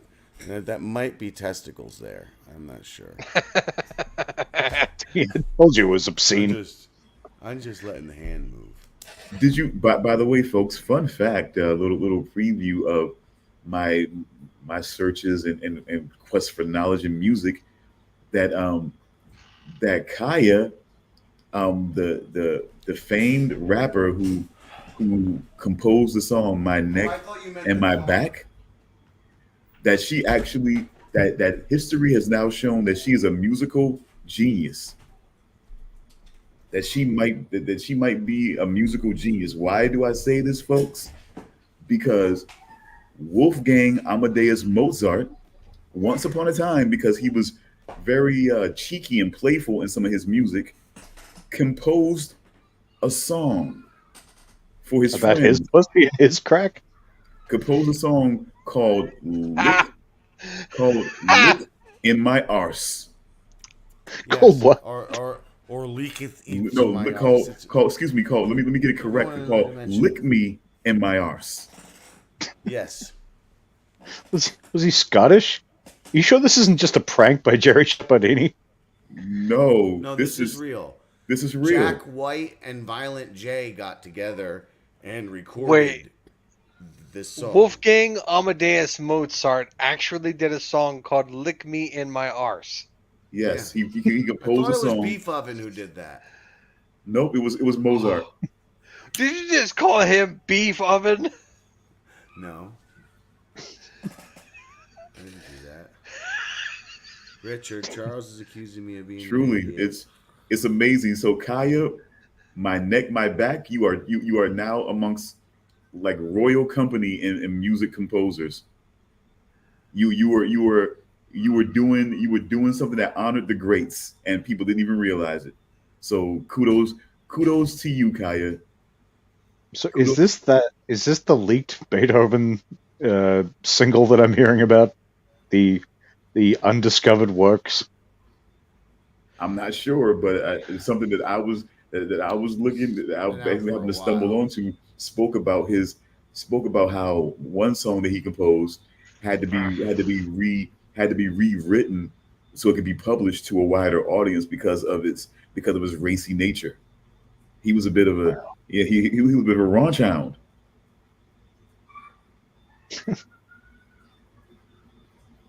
Which they had a sort of mixed attitude towards back then. It's all they had. I'm just saying, man. I think that's great information to hear. It kind of puts a different perspective on music as a whole. Or Mozart liked his ass licked.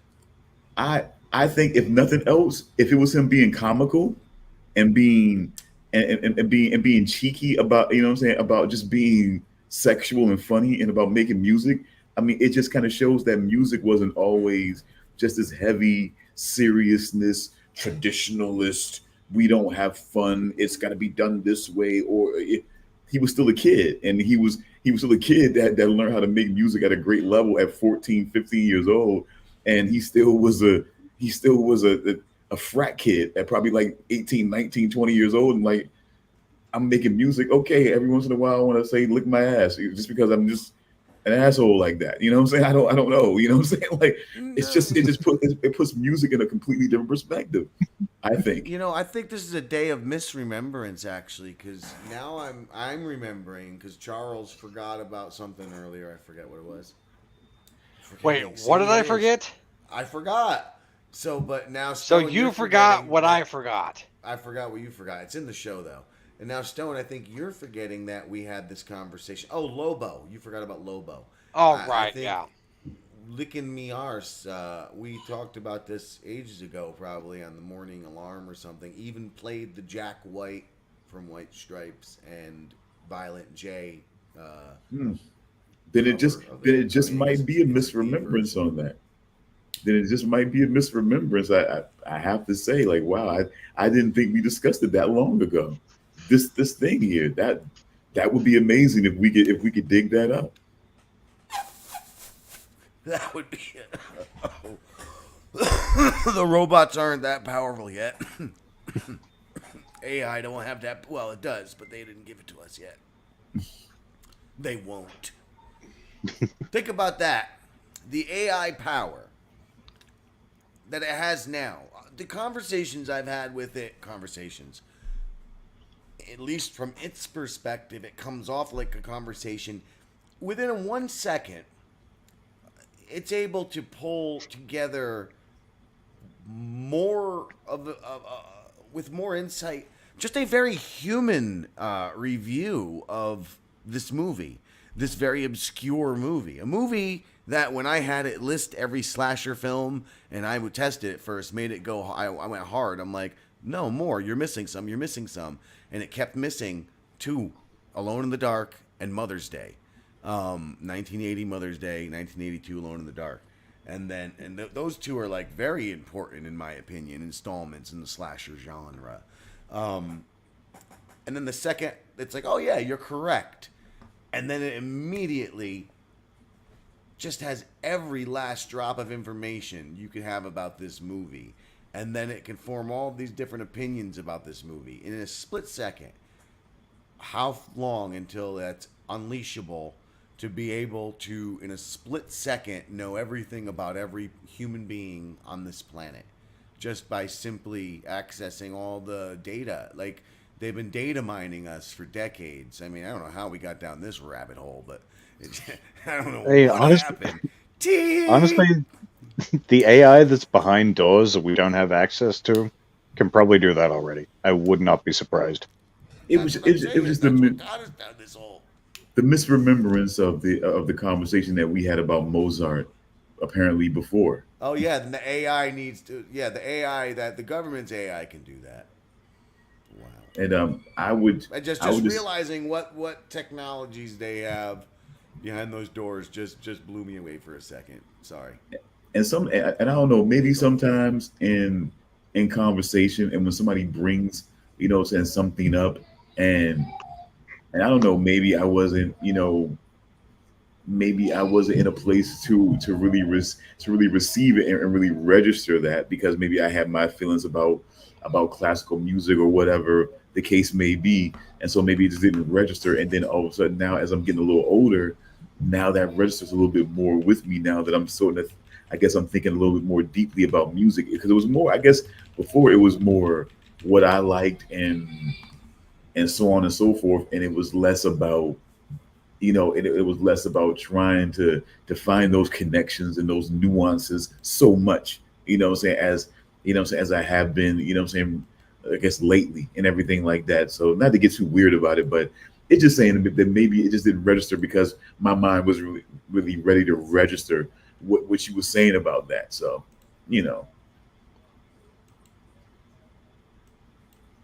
Sorry, I was finding lick me arse. But just to think of a guy who's like, okay, I've written a classical masterpiece. What do I call it? Lick my arse. Yeah. No, that's see, good. that's the thing. That's the thing that you think is going on. See, what I think is going on is that "Lick Me in the Arse" is a cheeky song that basically goes into what what the title is all about. I don't think the title is just an ironic thing to a serious composition that he made. I think the whole thing is silly. It has words to it, and what I'm saying. I heard it even had words to it, and yeah, I think that's where we're getting this from. But I think it even had fucking words to it, and it was meant to be cheeky for his friends. Okay. See, I always thought he was just an instrumental guy. Nope. That's why I was just thinking, like, yeah, like this masterpiece of classical music, and then just lick me in my ass. That's why a song that he wrote meant to be sung by a choir had to be rewritten so it could be palatable for a wider audience, because it was some raunchy shit in there. That's brilliant. And I'm sure his friends he showed it to at the time were just fucking dying laughing. They were all had some drinks. They were having a great time. Well, that's all they did was they shared dirty limericks and shit back then. Yeah, there's drank so heavily. much. Licking my ass is the that's not all that what's his dick wrote.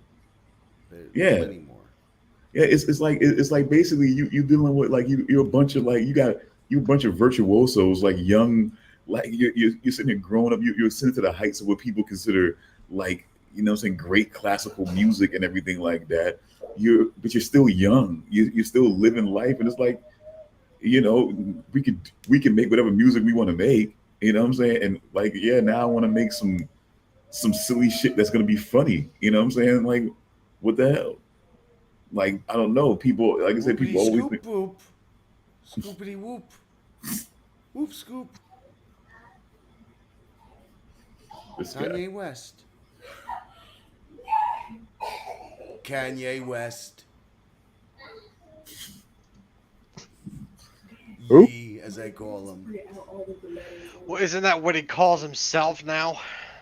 I call him that. Yeah. He calls himself that, but I also call myself that. Sorry, you folks. Also call yourself that? Poopity scoop? Yep. Like, baby Billy, Bible bonkers. Oh my God, that scared me. I'm too high for this show. I will still never watch that show. Why? What show? The what is it like? Righteous Gemstones. The Righteous Gemstones. Yeah, it's so good though. I will never watch that show. But it's so good. It's fun. It's a show about a fucking mega church, dude. I'm not gonna fucking watch that. No, it's a parody of a mega church. You should, and you're gonna love it. Are you crazy? Well,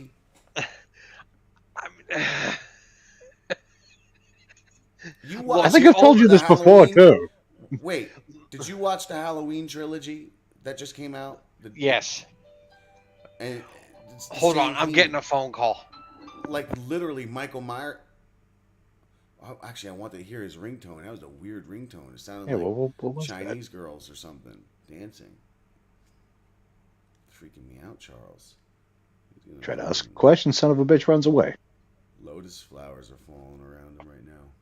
Yeah, I've had this conversation with Charles before, where he says, "It's about a church." I'm like, "Yeah, it's not not exactly a flattering representation." and it's a comedy. Ha ha ha. Oh, I'm sorry. I know it's been renewed. I know they might even be filming the new season, but I don't think it's meant to be the last, right? I don't think they said that. All right, sorry about that, guys. I didn't hear them say anything like that. It being the last. Yeah, watch it. I forgot God damn who it. the other person to play Lobo is. All right, fine. Where can I watch The Righteous Gemstones? HBO. Max, I guess. Okay. I don't believe I have anything else to watch that is like extensive, except for maybe the shows that we're watching that we're currently discussing. But yeah, I could probably add The Righteous Gemstones to it. This is the same team that made the 3 Halloween movies. Number one. Yeah, that's not really selling it, dude. Because I know. That's why I'm trying to go on quickly. Number 2, have you seen Vice Principals or? No, but I wanted to. Yeah, that's another. Probably, I would say watch that first because, yeah, they kind of do go in order. Like, and what about Eastbound and Down? I don't think I've heard of Eastbound and Down, but I've never watched it. I would suggest watching it because it's fantastic, but yeah, that and Vice Principals, 2 of the funniest comedy shows I've ever seen. And Righteous Gemstones is pretty damn like it's a close third. Okay, but is that Walton Goggins that's there? Yes, it is. In Vice Principals and in Righteous Gemstones. But in the picture, yeah, that Walton Goggins. Well, that right there is already making me interested because I mean, come on, it's Walton Goggins. I'll watch anything that he's in. That's why I'm saying start with Vice Principals because even though some would say Eastbound and Down is a part of all of this, it kind of is, but well, it is because Eastbound and Down, Vice Principals, and Righteous Gemstones are the 3 shows that Jody Hill made with Danny McBride. However, the teaming. Oh my God, is that Danny McBride with cornrows?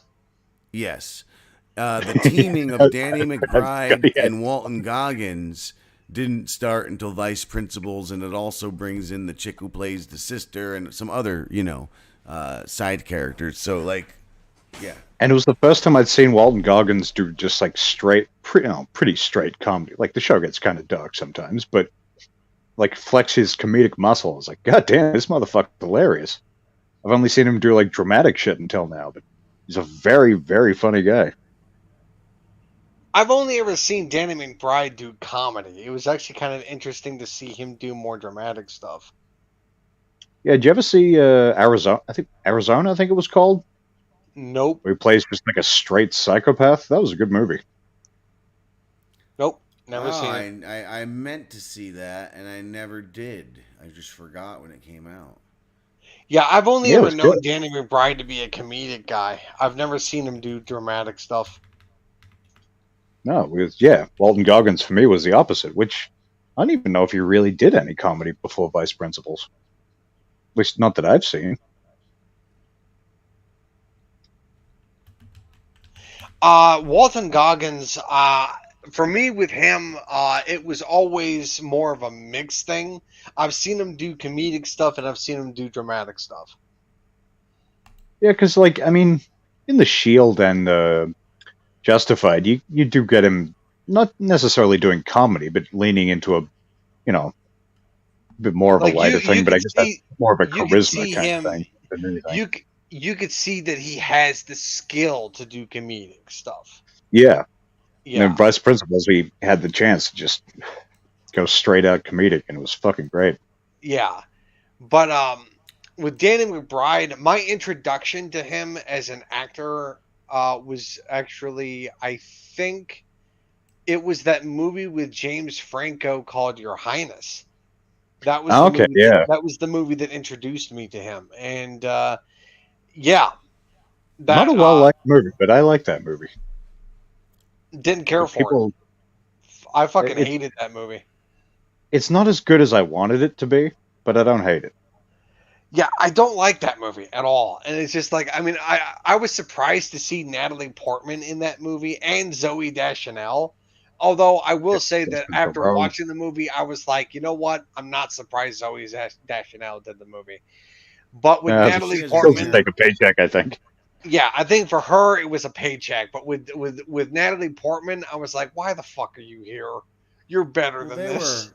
they were, the talk of the town those days, and I think they were like friends with them. The Foot Fist Way is where I first saw Danny McBride. That's where he first came from. I got that when I was working. I saw that later, but I do own that. I didn't watch. Like I put it on. I got it from the video store. I put it on. I remember, and I was like, "What the fuck is this trash? This guy's kind of fucking funny.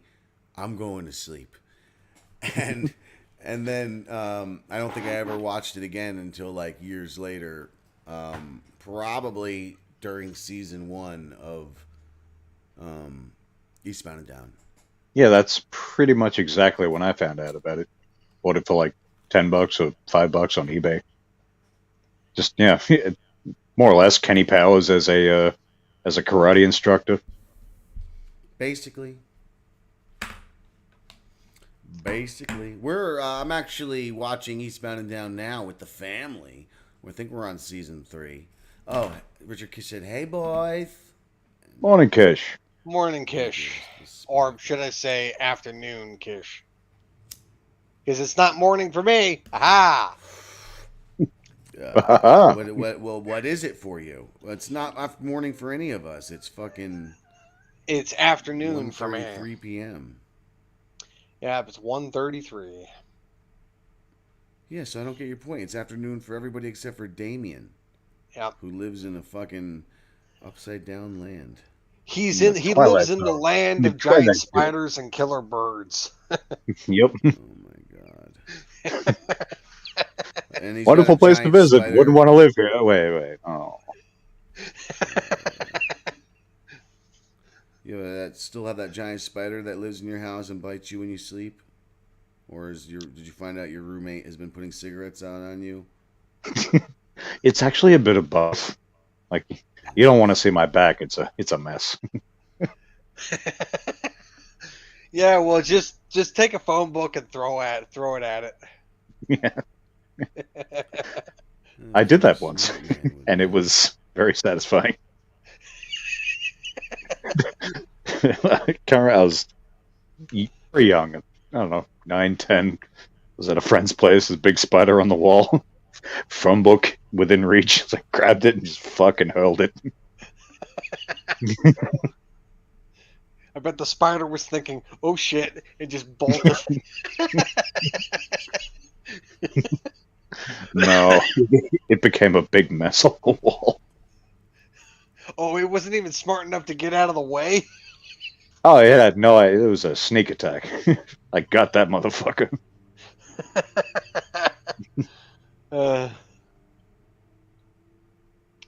Yeah, harmless spider, but big and ugly. Yeah, not dealing with that.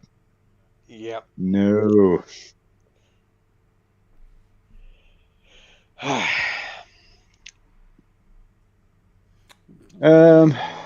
Let's see. Where did Stone go? No idea. Somewhere. Over the rainbow. Perhaps over a rainbow. In the Twilight Zone. How's that going, Damian? I was trying to do the song from Wizard of Oz. Which one? I know. Yeah. Which one? The one. I was zoned out. I'm a little, Somewhere over the rainbow. I will never do that again. Oh, feel free to keep doing it. We got time to fill. You know the whole song? Start from the beginning. No, I don't. I haven't seen Wizard of Oz in probably like 30 years. I watched it a couple months ago. The Riff Tracks version of it, but still. Oh, why would you watch that in Riff Tracks? It's a good movie. It is a good movie, and it's actually like whoever's in charge of like the film prints for that movie is doing a great job. It looks outstanding for a movie from the 30s. Yeah, sounds about right. 30s. Like, yeah, it's ridiculous. Obviously, that one's they're keeping in a vault somewhere in like perfect conditions. Yeah, it's one of those movies that it's just fucking timeless. Except for all the frickin' adaptations and remakes and sequels that they did of it. Now, all those you didn't suck. like that James Franco one? Or are you being No, racist that against movie the Michael fucking Jackson sucks. one? Wasn't that made by Sam Raimi? Yes, it was. So I remember that being announced. I was like, it's odd. Yeah, it's called Oz the Great and Powerful. Yeah, I kind of wanted to see it because Sam Raimi, but I didn't actually get to it. And just like you Bruce would Campbell assume, was in it, just like you would guess, what's his name? Bruce Campbell does have a cameo in the movie. I mean, you got it. I just predicted what Charles would say. Yep. Sorry. Oh, that's what you said. I'm not going to tell you who he plays, though. I mean, but unless you want to know, but yeah, it's a good chance I'll never see it. he plays a guard at the Emerald Palace. Oh yeah, Okay. that's right. Yep, plays a guard at the Emerald Palace. But and he's only in the movie for like I don't know, like less than a minute. Yeah, it's typical Bruce Campbell in Sam Raimi movies. Well, Like, the main Sam Raimi character Hollywood movies. The main character shows up at the Emerald Palace, and Bruce Campbell is just standing there with like a big ass chin, and he just stops them at the palace and says, "Whoa, whoa, whoa! You can't enter here." And they like say like, "Oh, yes, we can. We're like here to see the queen or something." And he says like, "No, no." And then they like sneak. They have to turn around, and then they sneak past them or something. And that's it. That's the entirety of his cameo. And he's wearing some big ass prosthetics because his chin is bigger than it normally is. I know Bruce Campbell could kill, they say. Yeah, it's Exactly. just If chins could. yeah. Legend has it his chin is getting bigger. I'm sure there's like Chuck Norris style jokes about his chin out there. There has to be. There probably is. Oh, you got a comment. 1939. You have a message from Richard Gish, Damian. It says, this is his actual voice. By the way, Damian, I've been watching a lot of Sky News Australia. Their coverage of our election is tremendous and hilarious. I didn't know where I was going with it at first. Yeah. And then I just fell back into old man. Old man with a slight hint of orphan. And he also Just a slight hint. Wizard of Oz, because he was an orphan that just grew up old in the street. Wizard of Oz was from 1939. I was a dashing young lad at that time. It wouldn't 36. give me some more. So I was 36.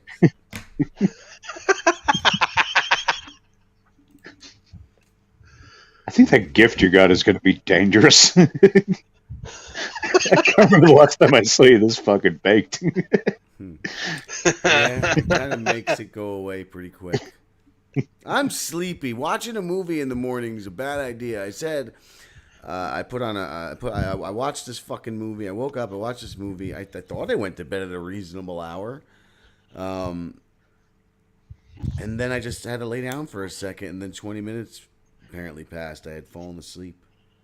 It was like, hey, yeah, I was sitting around, like, hey, you coming to talk to me, or no? Oh, sorry, I was sleeping. But it took me long to get here. It was 8 minutes, and I was like, ah.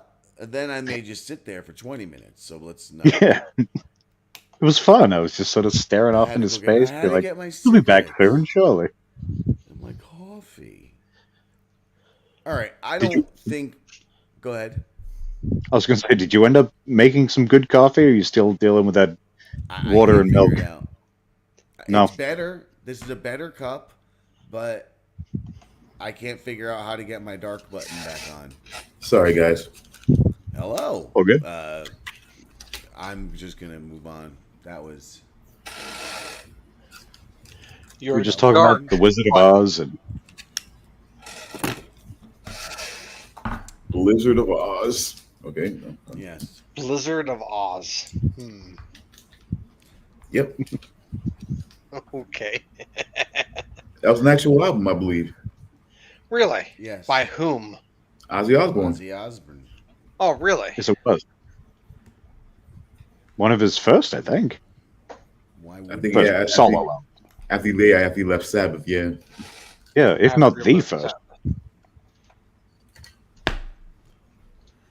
I've got to get on making a pot roast, chaps. What else is there on the Alone in the Dark before you guys go to your other things? I would say that I like the fact that honestly I like the fact that it was kind of punchy in its way, that you really like horror movies sometimes, you know, if you can do it and you want to give more depth to certain things, that's cool, you know, but I think sometimes just to know that somebody's crazy and that they somehow thought that this new doctor killed the old doctor and it's time to kill him, and like as a reason to plot on him was just, I mean, I accepted it because they're crazy. You know what I'm saying? Like I accepted it. It Like, seems very logical. You think so? Yeah. I accepted I it because feel it like right. that's how those four nutbags would say he killed the doctor. I don't know. But yeah, I am. I accept, like I said, I accept it because we're dealing with very, very delusional, you know, very, very delusional men, very, very, you know what I'm saying, unwell men, that, yeah, that something like that could make sense to them and everything like that. And I accepted the ride that we were going to go on, and it was a fun ride. It wasn't a whole lot explained. I mean, they really went into the thing of it fast, and I mean, I guess I kind of like that a little bit, and it's kind of weird how he just kind of like I guess we're not gonna give everything, but the ending on its own was just, it was super creepy. I mean, like that absolute like final scene.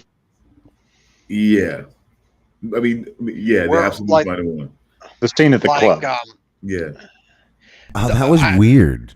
The scene that I think you're talking about, I don't want to mention it like in detail because I'm trying to avoid spoilers. But that scene right before the credits, I was confused by that. I wasn't really sure what was going on. Nothing to be confused Man about. found love. No, a sign of the times. You know, a psycho man, and you know what I'm saying, that's now basically at home in a psycho in a increasingly psycho world. Are you blaming this on toxic masculinities? No, not at all. Not at all. That's not where we're going at all with that. Not at all. Because that makes it sound like it is. No, because I'm trying not to go into detail here for the sake of our audience, but by the third, not at all. It's at all, I think. You know, I'm being sarcastic.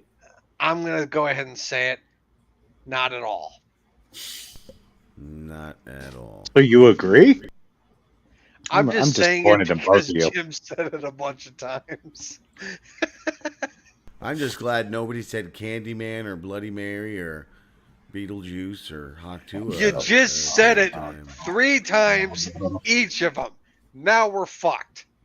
Well, there's 4 of us and there's 4 of them, so I hope I got Candyman because I want to steal his bee powers.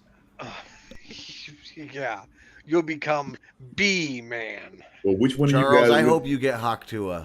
Yeah, see. Why? Because you get a blowjob. She'll spit on it and fucking. Yeah, it seems like if there's one thing she knows, it's, you know. And Charles, remember, she'll stroke the shaft and work hard for the gravy. When you do get that blowjob, just as while it's happening and it's feeling its most pleasurable, just remember me going. like I did a moment ago. Just put that in your head. Oh my God! What the hell? Ruin Jesus. your whole. Thanks for that. In fact, Sound. anytime you ever, pleasure yourself at the moment of, I'm going to ruin your life. Now, this is all three of you. For the rest of your lives, if you ever come, just think of. Nope.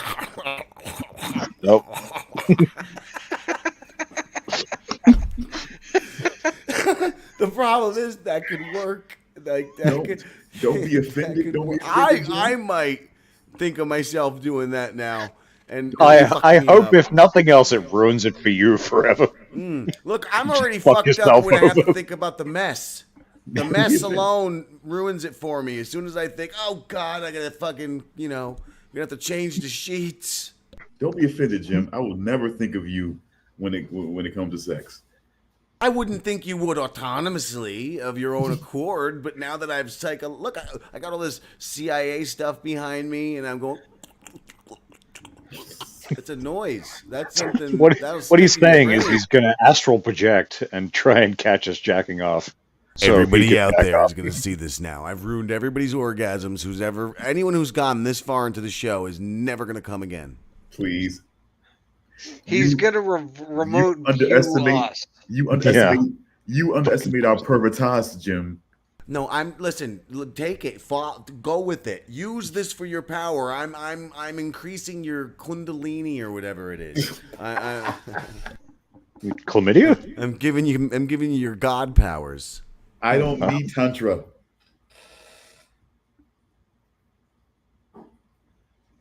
Sorry, Richard Kish. Richard Kish says, "Please thank Grindel for me. Seizures are kicking in now, real good. Can I have some more?"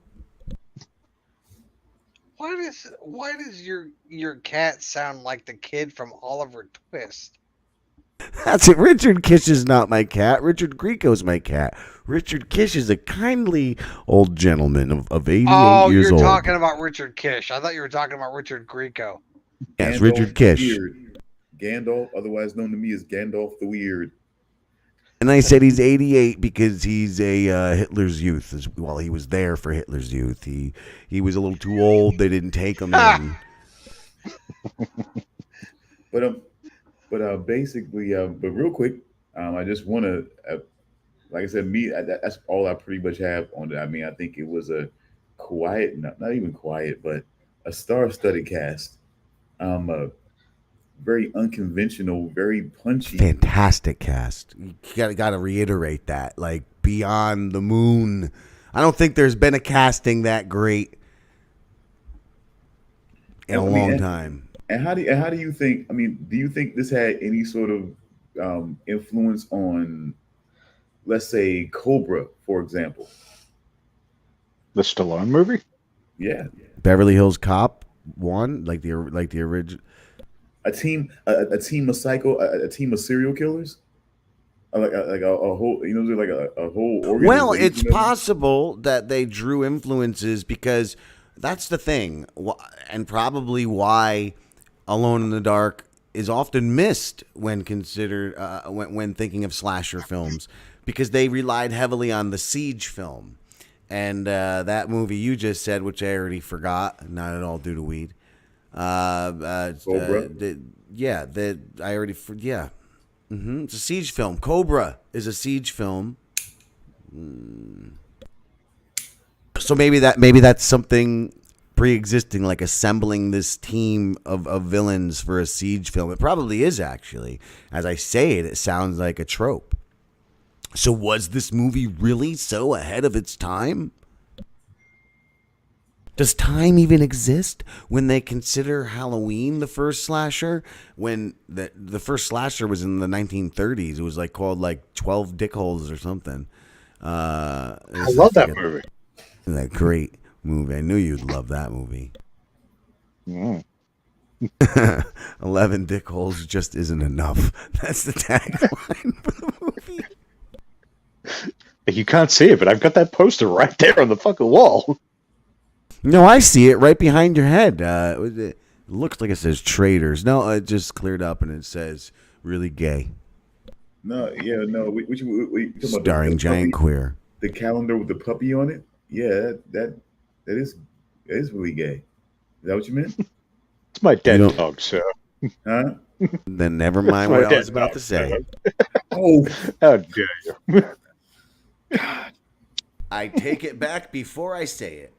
Peter, what I was can going I to say, make a Rob Peter? Saul joke. What can I say, That's the Peter? guy on the internet who fucks his dogs. Allegedly. Known fact. Allegedly. My apologies, Damian. I did not mean to make fun of your dead dog. I'm sorry. That that almost rises to the level of Kevin Spacey and Horrible Bosses when he was laughing at Jason Bateman's Gam Gam. It almost rises to the level of that. I just that I didn't now granted I come here for a good time and I get this. Now granted, I didn't know that was your dead dog before I said that. I didn't know that, so I'm not gonna go there now. But see, that's the problem. He still laughed at his Gam Gam. You know what I'm saying? I mean, it was just that was really messed up. But it was almost there because I'm just sitting here like, damn, that's really gay. And it's like, that's my dead dog, man. I'm like, oh, jeez, okay, like, jeez, I'm sorry. Like, okay, why has he got a calendar up there with? Okay, I'm just like, oh my God, he got a calendar with a puppy. Like, what the fuck's wrong with him? Like, oh God, oh God. At least I can recognize it and not be Kevin Spacey. Like, remember that, folks. Whoa, how do we get from dead dog to Kevin Spacey? See, I said no dog. I was holding. Because I'm talking about Kevin Spacey and Horrible Bosses. He groped his ass? Oh. Where he laughed at Jason Bateman's Gam Gam. You know, when my mic was muted before, I was saying it's so good that nobody watches these programs except for Richard Kish, and he's really, really old and doesn't know how to use technology because you'd have people taking that dog and like making like little mouth puppets going, "Hi, Damian. I miss you. Woof, woof. Woof, woof. Please, You're gonna Damian. fucking cry over here. Please, Damian. Can I have some more life? Woof, woof." Why are you can you know? I was gonna say who made you this way. I know who made you this way.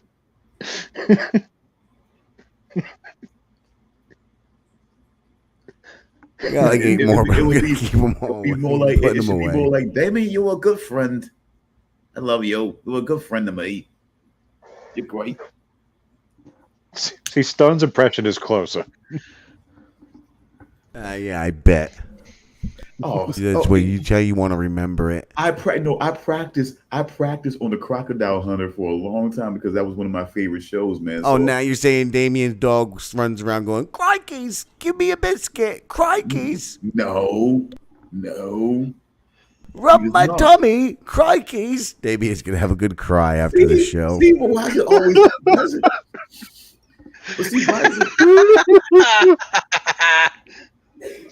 Why does it always go to? Why does it always have to go to? You know, what I'm saying, to some highbrow British accent with you? Like, Jesus Christ. Well, the opposite of highbrow is Richard Kish saying all Damian needs is a jar of peanut butter and a Rob Saul tutorial to get his dead dog back. That's fucked up. So what you're saying? I'm gonna dig it up and do unmentionable. Kish, you're a horrible human being. Look, hey folks. Have we learned nothing from Pet Cemetery? Dead is better. Something Richard Kish would never know because he's been here for thousands of years.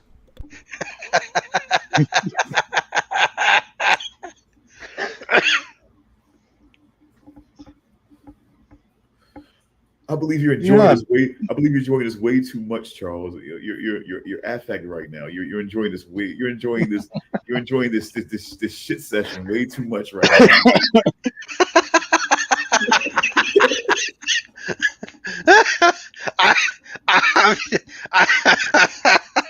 I'm just sitting here having a good time. That's all. I know, and I'm just like, I'm just looking into it right now. I'm just, it's fine.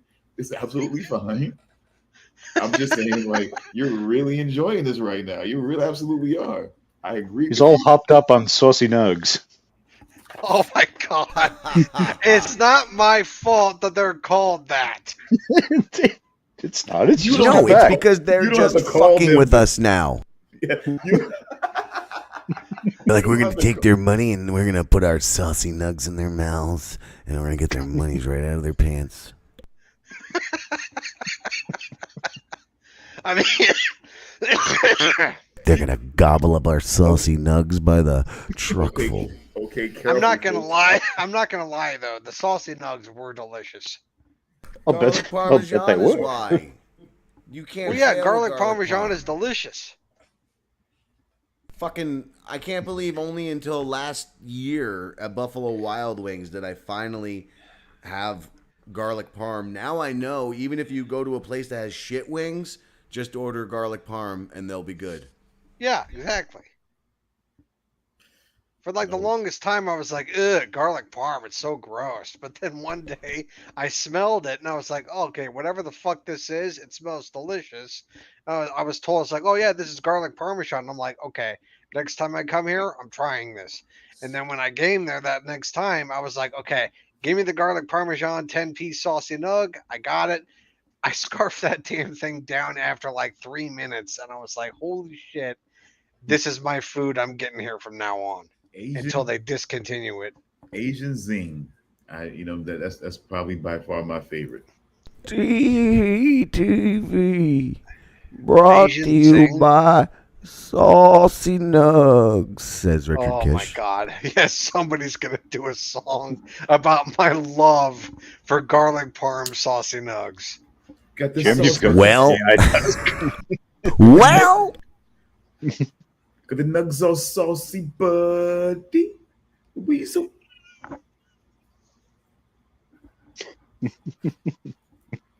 That's where I remember the fucking saucy nugs or whatever from fucking Yeah. Pauly Shore, the fucking weasel. The saucy nugs. I could have sworn he said something like that, right? Well, at least they don't call them chicken nuggies, because God, I hate it when people call them chicken nuggies. that sounds like something people would say here. One of No, those no. fucking. People say it like, here too. Yeah. It's so fucking They creepy really- when they call them that. Why? So I mean, why is that? I don't know. It's kind of like za to me. That's kind of like people saying za. Pizza. Oh, calling it when za. they refer to pizza as za. Yeah. Oh my god, that is so wrong. It's like, why would you call it? Just call it pizza. Unless you're a Teenage Mutant Ninja Turtle, shut the fuck up. Exactly. No, they shouldn't say it either. They shouldn't. But at least I'll give them a pass because they're turtles. It's like, all right, fine. The only one of the turtles that I'd be okay with them saying it would be Michelangelo. Wow, that's Even that's though it's very just particular. like, No, because he's the one that's obsessed with pizza. Everyone else is kind of like, He would know whatever. if he truly was, he would know better than to say fucking za. he's trying to be truly cool. Nah. No, cool. See, cool. See, unlike the truth, everybody has their own cool. You know what I'm saying? Everybody truly does. You know, you become uncool when you chase someone else's version of cool. That's when you become uncool because somebody else gets to tell you whether you're cool or not. You know, but when you know, To be fair, the only one giving them an opinion about their coolness is an old rat. So, you know, I mean, yeah. he doesn't know any better. He's like, yeah, sure, that sounds fine. Hangs his head in shame. Oh yeah, and just watch. Splinter is the one that calls them za. Charles Whedon, man or woman? What? That's it. Just say man or woman. I need more context than that, dude. That's your choice. How about this then? Red pill or blue pill? Oh my god. What is the context? I can't tell you. It's against the law. Just say it. We're gonna go with I think man. I don't like the sound of that, dude. Yeah, we're gonna go with man. So shut up. You know what? We don't even have to really wait.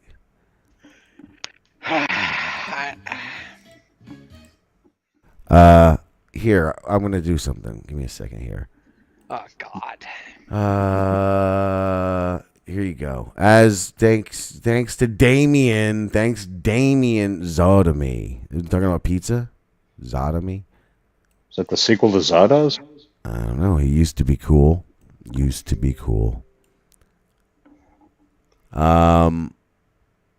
Okay. Sorry, I got a message. Okay, so I'm presenting something. Share screen.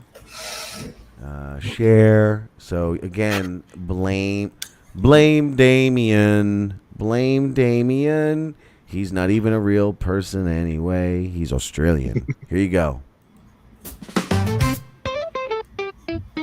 Charles really loves saucy nuts in his mouth. He can't stand those chicken nuggets from the south.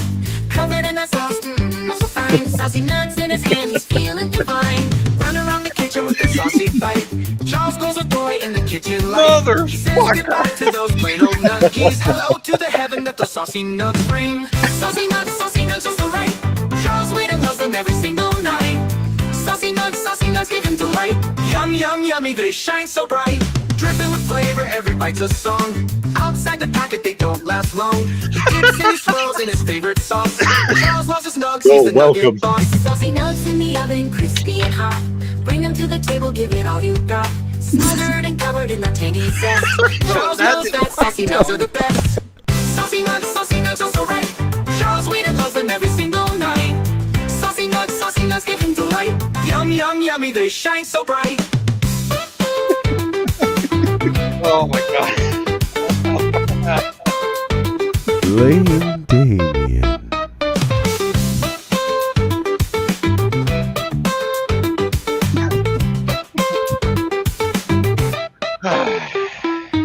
Run around the kitchen with the saucy bite. Charles goes adoy in the kitchen light. He says goodbye to those plain old nuggies. Hello to the heaven that the saucy nuts bring. Saucy nuts also right. Charles Whedon loves them every single night. Saucy nuts give him delight. Yum, yummy, they shine so bright.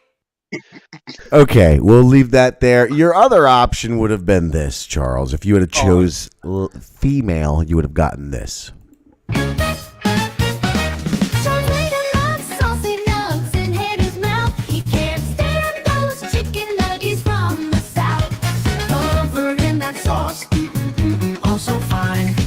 Nuts in his hand, he's feeling divine. Run around the kitchen with that saucy bite. Charles glows with joy in the kitchen light. He says goodbye to those plain old nuggies. Hello to the heaven that those saucy nuts bring. Saucy nuts, oh so right. Charles Whedon loves them every single night. Saucy nuts give him delight. Yum, yummy, they shine so bright. I like the first one better. Yeah, I like the first one better as well. Still not bad, though.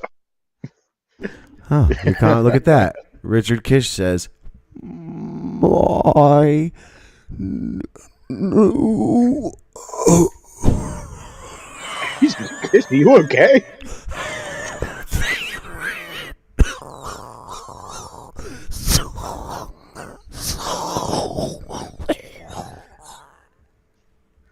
Song might have been too good. That was the sound of Richard Kish dying. So that was the context. Okay.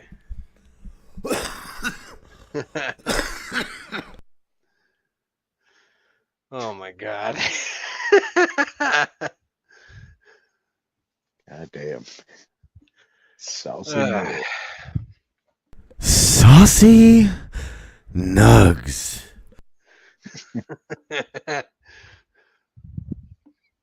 All right, what else you guys got on this Alone in the Dark? I do have to roast some pot now. I mean, I have to make a pot roast. I've been roasting pot. Now I've got to make a pot roast. I'm pretty much good on Alone in the Dark. I'm ready to jump in onto the other shows, Penguin and Slasher Solstice. Then please, Son of a Stone's not here, is he? Well, No, you two he's are going to not. have to do it. Why? Am I better off having not been able to watch this show? I tried and tried and tried. Nothing about it did I like, except for the Muslim girl or whatever, because the Damian, I believe, because she, or maybe I said to you, Charles, somebody, I associated her with the same hat-wearing girl in Resident Alien. Excuse me. Oh, the girl from Resident Alien. Yeah, I know who you're talking about. Yeah, so like I had like a vague interest in also what are they going to do with that sort of character in this sort of story. So other than that, nothing about that show appealed to me. Season 1 was horrible. I couldn't finish that. I'm going to try the camping season maybe. I will say I was not the biggest fan of season 1. Season 1 had its moments, but I thought season 1 was predictable. Was my biggest issue. The acting was atrocious. But season 2 was definitely better than season 1.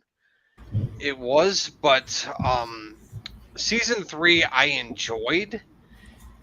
But I will say that if I'm understanding this correctly, you had a problem with a lot of the gay intimate moments. No. Oh, was I muted? No. Had a problem because he kept that. You didn't have a problem with that? No, I didn't have a problem. I thought it was gay, and it didn't endear me or give me any more reason to watch the show. But I mean, gays are gay. Gay happens. I don't know that they overdid it. I didn't go that far. I do know that like there was like a bit much in the gay sex stuff the first episode. But other than that, yeah, I wouldn't say I had a problem with the gay stuff. My problem was just the show sucks. It sucks. Well, I will say that, at least from my perspective, I think they focused on it a bit too much. I did feel there was a lot of it, and I did not see a lot of it. But again, I don't. But it wasn't. But I felt like it wasn't done in the most genuine of ways. If I would say, if I would say that, like you know, what I'm saying the assault for one.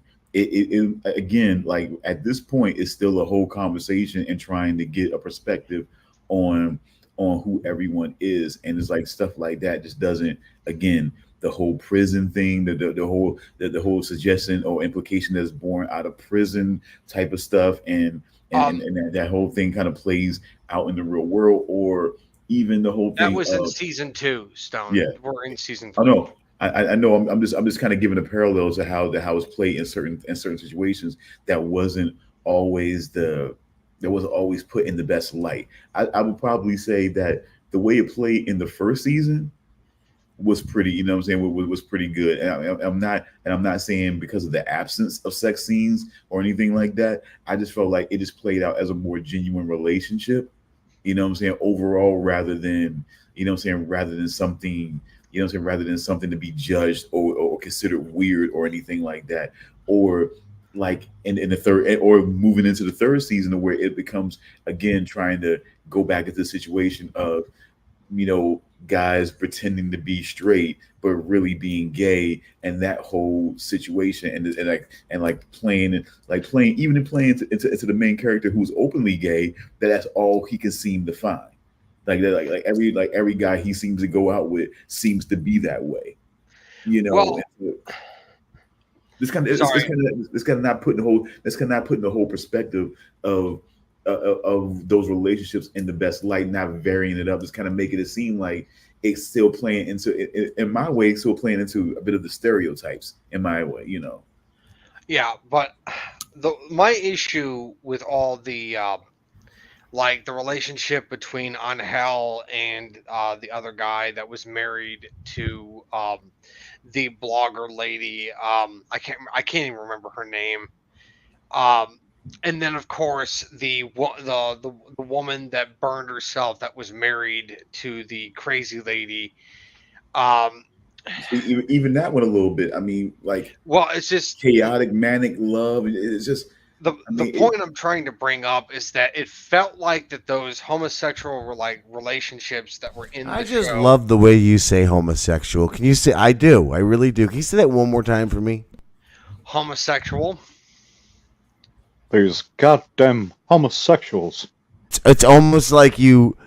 It's almost like. Okay, fine. I'll say it another way. I'll just say gay relationships.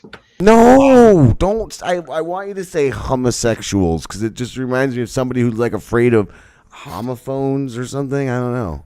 Okay. God damn it. It's just like homosexual relationships in the show.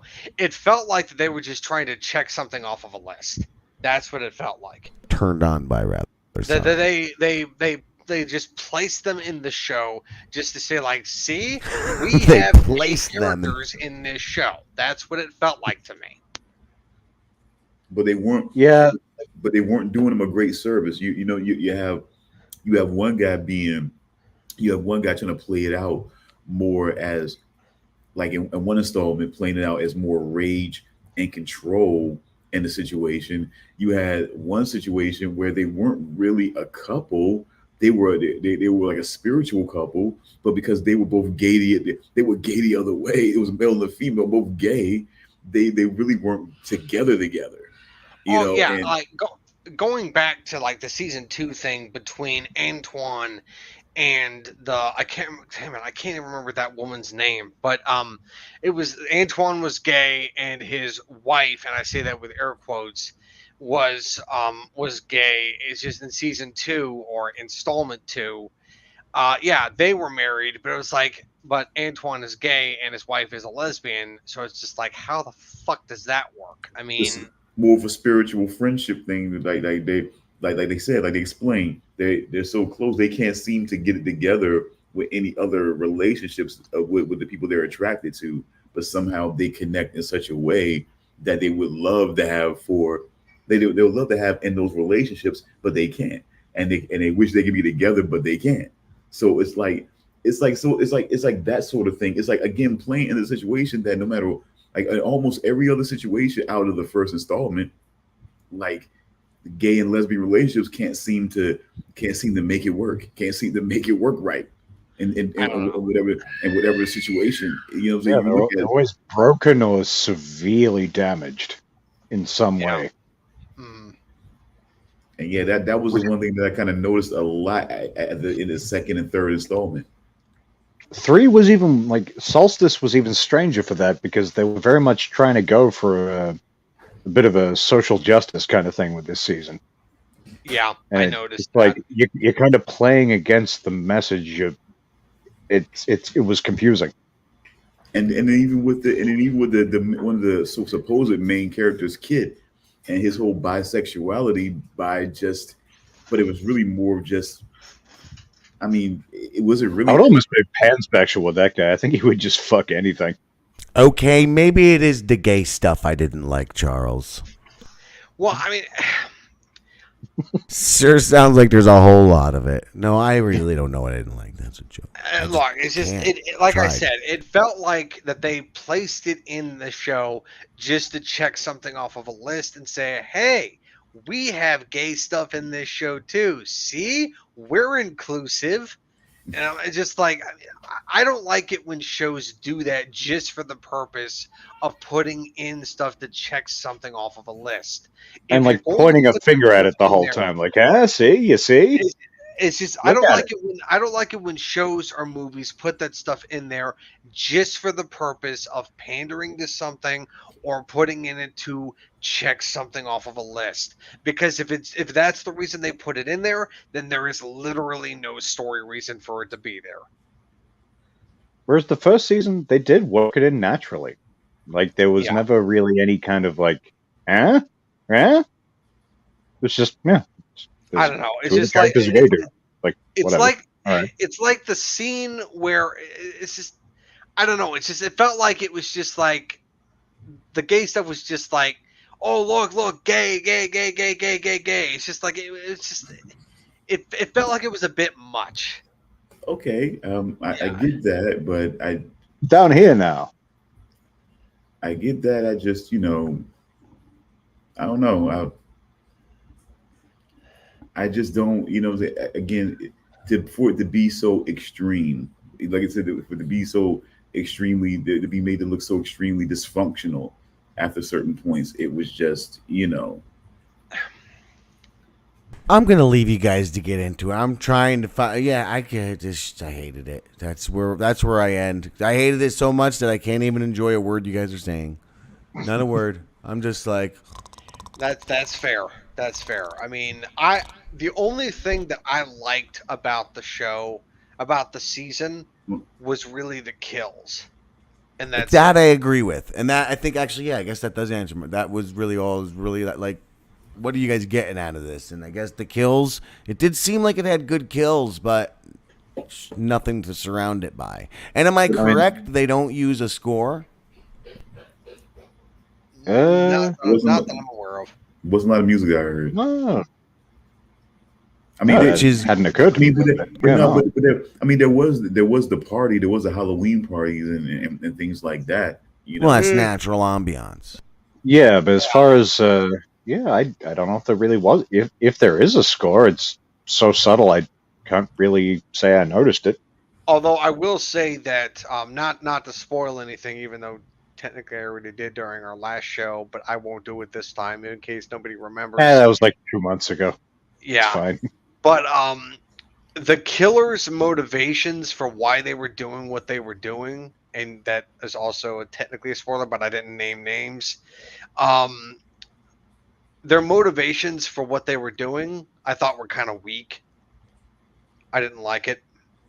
I was gathering that as well in the first. That's what really made me finally shut it off. I'm like, wherever they're leaning with this just feels gay.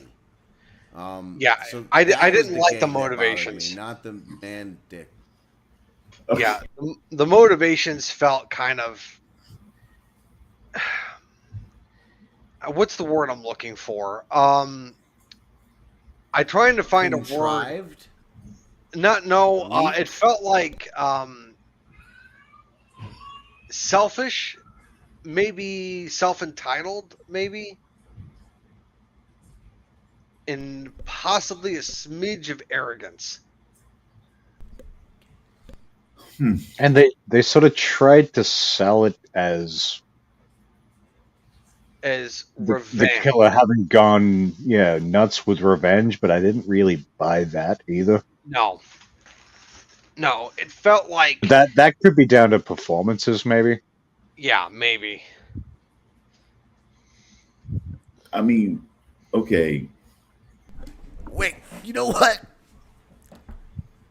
What I thought about this show for real, though.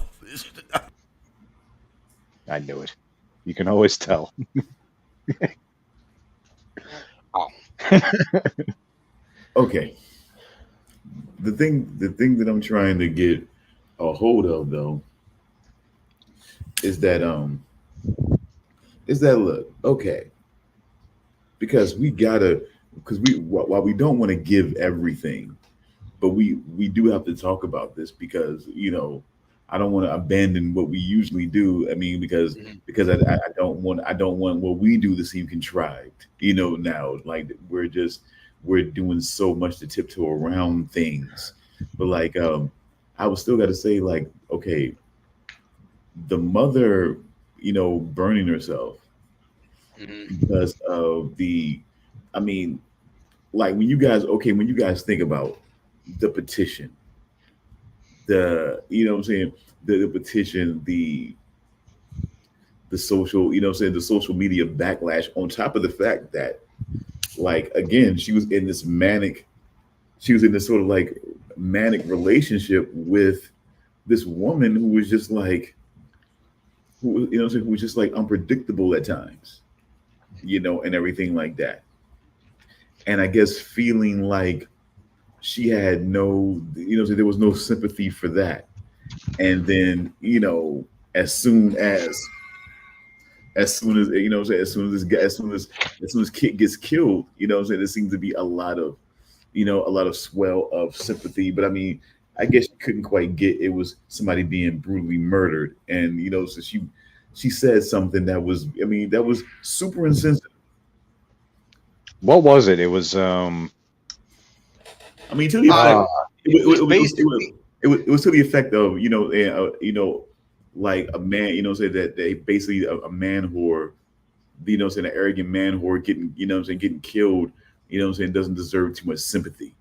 it was like, yeah, it was like it was almost like a fuck around and find out or something like that. A bit more wordy. She was basically the guy got like stabbed a bunch of times. He got ran over by a car, and then the woman took a picture of his dead body on the road, and she then posted the picture online and made a comment basically saying what the type of person that she thought he was, said that you get what you fucking deserve, and she was like laughing about it, and she posted it online. And when she made that TEE-HEE. and when she made that post, there was a massive amount of backlash, and people were sending her and her family, including her kids, death threats and threats of rape and all that stuff. Which that I found, I found that felt really forced. Yeah, it really did. Like, I could see a bunch of comments being like, "You terrible person," something like that. But yeah, but the extent that it went to. I mean, because I'm fairly certain that a lot of the people who commented on that post knew the type of person who that guy was. But no, but seriously, or even if they didn't, he's some unknown guy. Like, there's not going to be like, if she posted that about like some extremely, say it was an extremely famous football player, celebrity, like someone like that, if she posted that same thing, I could see that kind of outrage. Yeah. And that kind of, but just some random guy, I think people are going to forget about it pretty quick. No, yeah. I would say this, like in real life, guys, like Caitlin Clark, as a female basketball player in the WNBA, has garnered a lot of attention for herself and for the WNBA. But the truth of the matter is that there are people who are racist, and homophobic, and are using her stardom, and her quick transcendence, I'm saying, as it were, to, to basically to weaponize against, other, other players in the WNBA, and they're using it as a way to say some pretty nasty damn things and levy threats and things like that. So it's not uncommon for people who don't know. And like, as we find out later on, how this stuff can happen, because all it takes is somebody to be a fire starter on that situation, as it were. And then other people will right in. That was a great reveal. Yeah, and that's where people will jump right in on that situation. And it's more about people then wanting to take a moral high ground and basically, feel like that once you open the door of, I don't care about somebody dying, then somebody's just not going to care about you dying or getting murdered or whatever. So it's just kind of like, it's kind of like that mental thing of, once you open that door, then Sorry, I didn't mean to interrupt. No, go ahead. No, it's just that was the spark that started the fire. Yeah, and then and people don't have to know him personally, but it's like a dead body, and you're making fun of it. They take it as an opportunity for people to see their comment and see them stand up and say, you're wrong. This ought to happen to you. What I'm saying? It's not uncommon, even if somebody doesn't have a personal connection to the guy murdered. I'm not going to reveal who actually said it, because that's spoiler territory. But there was a character that made a post on the original comment that said, "How could you say this? That person was a good person," and that was the spark that started this whole fiasco. and that's what you're saying, is that that person making that initial comment started this whole mess. Yeah, is that what you're saying? I mean, they're what you call at certain points a fire starter, but Yeah. it doesn't. But like I said, but to Damian's point, and you know what I'm saying, or whatnot, it doesn't necessarily mean that a person has to be that all the other people that commented and that kind of like jumped in. It doesn't mean they have to be personally connected. They see a moment now to have their comment seen and to stand up as some kind of hero and feel like this person is terrible for saying that, and then but then they don't think that they're terrible for saying the things that they're saying because because they feel like that person opened the door, then it makes the basically the thing that basically blows back on them justified. They're not being a mean, rude person, and the things they're saying back to this person for the for the incredibly insensitive thing that they've said. So so to believe that, like, because like I said, because to think that these days, to think that only somebody who has a personal connection to Kit would be so nasty and to be so mean and upset, it doesn't even take that anymore. It takes a person feeling like they're being insensitive, they're being the kind of person that other people would gather around and stone, and they want to get in on the stoning most of the time. I was going to say, I've seen it many times where someone will post something people perceive as transphobic or insert other thing here. Then you get all these death threats and stuff like that, and those people are just like, yeah, it's totally fine to do this because they said something that I think means this, or this is whatever. So I can say the most vile shit to this person, and that's okay. I'm still a good person. So, and then sometimes, honestly, it doesn't even take as much as what the woman initially posted about Kit to say to even spark that, But it could be the smallest fucking thing. But it's want to make sure for good measure that she says something that was really that anybody that once again most people would be like, wow, that's saying that that might in some spaces that might have even gotten the oof, so it's just like, even not knowing the guy, it's like I'm not going to be like, man, whore gets killed, what I'm saying, not much sympathy, it just I just like, yeah, that kind of gets an oof. I don't think I would go completely off on the person, but I mean, I just, yeah, that's definitely a oof moment, which means for some other people, like, you went way beyond, and they're gonna let you know about it. So and like I said, people have been smeared for less than that, and so. Wow. And so that's quite. So they at least wanted to give a good basis for. Yeah, they wanted to give more of a credible basis for people gathering around for the stoning, and like I said, it eventually drove her, like I said, and then you count on the more personal, on the things on the more personal level, the petition to get them evicted, and other things like that that were going on, the constant, what I'm saying, the constant being made feeling unwelcome by, say, I'm forgetting his name now too. The guy that was in probably the last couple of installments. Nazi guy in this one? Yeah. Damn it. His was one of the only names I remembered, but it's been so long. It's gone.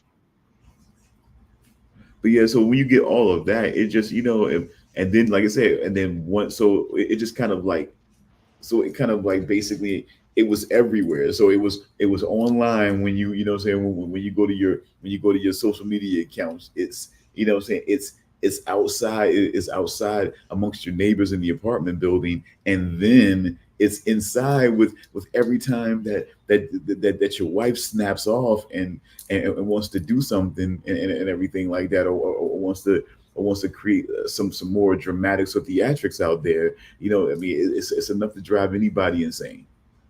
And I don't know if you look at it that way, and as much as they were trying to keep it together and everything like that, and be as supportive as they can as as teen kids and whatnot, Is it really selfish? I mean, they're trying their best. They got a lot. They had a lot to unpack in their lives. I don't know at what point they, what I'm saying, that this transition happened, or what happened, or this revelation or evolution happened, so with their mother and her relationships, and so forth. But it's a lot for them to unpack, and then to have to end up dealing with more tumultuousness behind it, and then to have her kind of commit suicide in such a display, and for people not to really feel anything for it. Okay, I think maybe it didn't start out as selfish, but it eventually did, because how do I put this? But when you but they took it too far. But when you match the pinpoints of Kit's murder, though, because that's where the red herring. That's why the red herring was so good. When you match the pinpoints of Kit's murder, you pretty much feel like those people did deserve what they got because of their inactivity even before the actual source of the killings. Like when you think about it, like when you think about Kit being killed, most if not all of those people could have done something to help him and did nothing. So it almost makes you feel like it was inspired by that, but nothing, but no amount of deduction I could do could get me to like who would be the person that would be avenging for Kit. I just couldn't figure it out. Yeah, they kept that like. Which one was Kit again? The was the guy who got killed. The main character who got I guess the pansexual, or I like to call them trisexuals. They'll try anything. You know what I'm saying?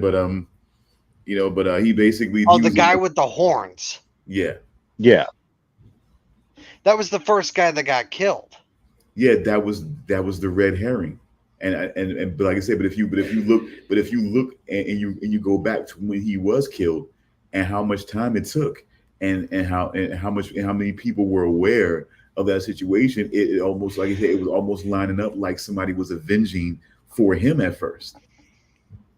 But as it turned out, they had they sort of had double guilt to, what I'm saying, that people can lay at their feet. Double blame that could be laid at their feet in that apartment building. So. Which even that, like the way the series progressed, it got to a certain point because they didn't reveal the original killer until very late. Like, I want to say like somewhere in the second half, but it got to a certain point. I was like, oh shit, yeah, who was the original killer? Because you sort of suddenly get like, okay, this is definitely like it's not the same person, but who is the guy that did the first, or the person or whatever who did the first one? You know what? Maybe that was just a part of the red herring too. I think so. Yeah. That maybe it was just some random thing that was done on Halloween night to to this guy. Because I think when you think about the context of who Kit was and how he seemed to like how anybody that seemed to be attracted to him, where it seemed like most people were attracted to him, and he seemed, he seemed to basically work his. Go ahead. I thought it was implied, the reasoning as to why Kit was killed. Okay, and that was? Kit was sleeping with the woman that his killer was romantically involved with.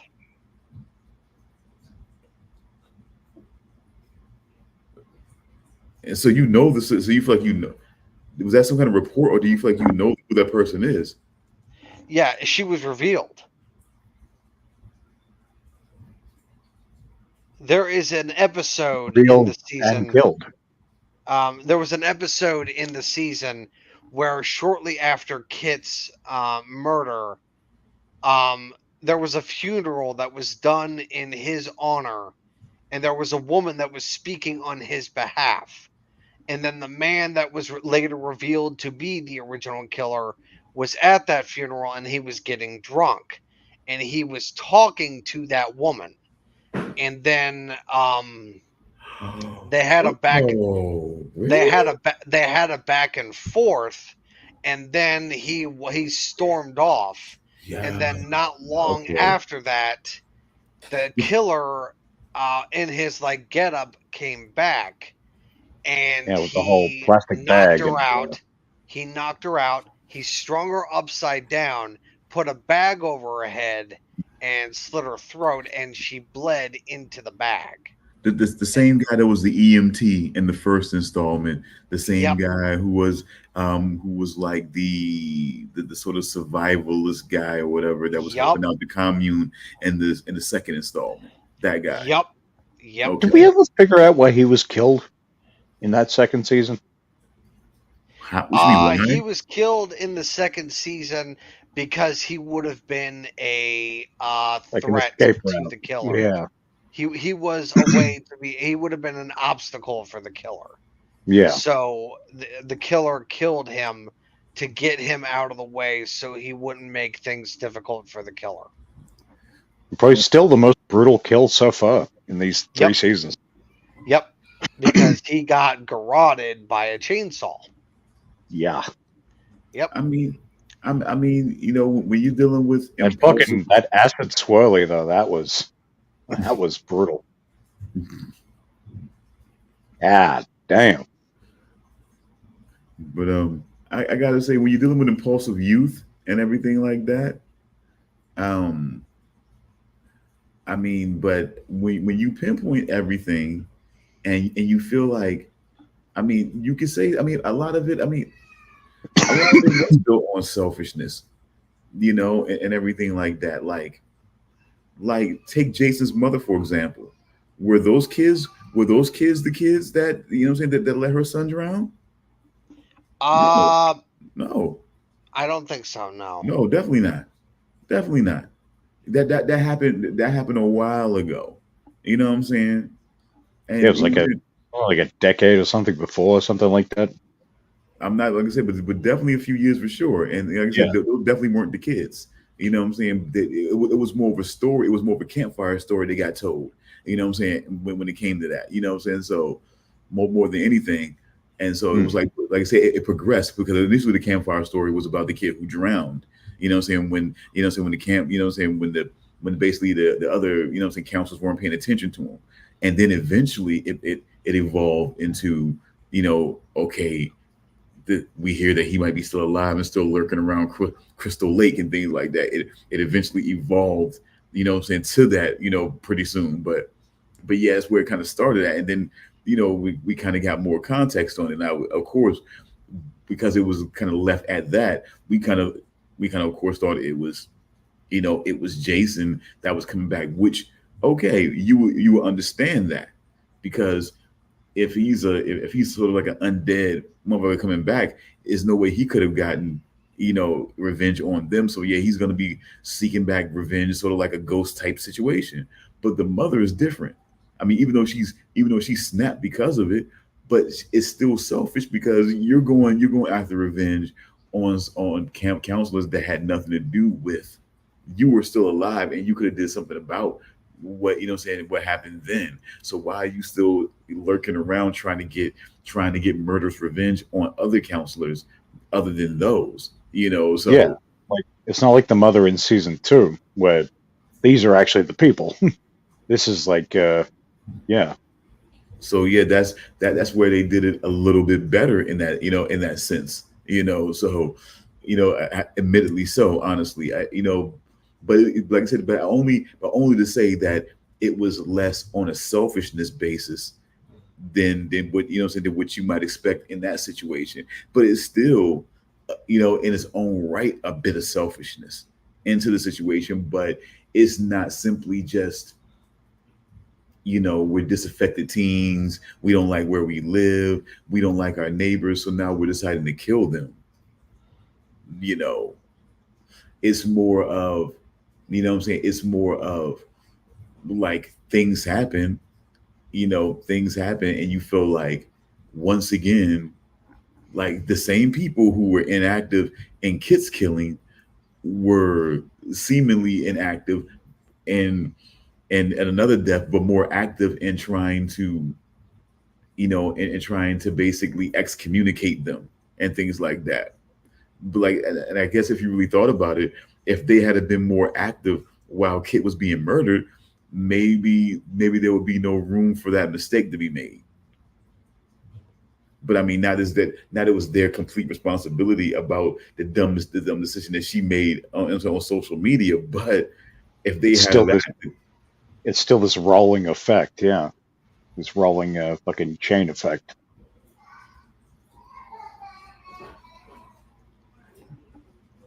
Hold on 1 second. Give me 1 second. Yeah, of course. All right. My hair. Yeah. Doggy dogs. That fucking song's gonna be stuck in my head. God damn it. Uh-oh. AI really is a problem. Yes, it is. It's going to be the doom of us all. It's like, yeah, forget about Skynet. They're just gonna kill us all with aggressive earworms. Yep.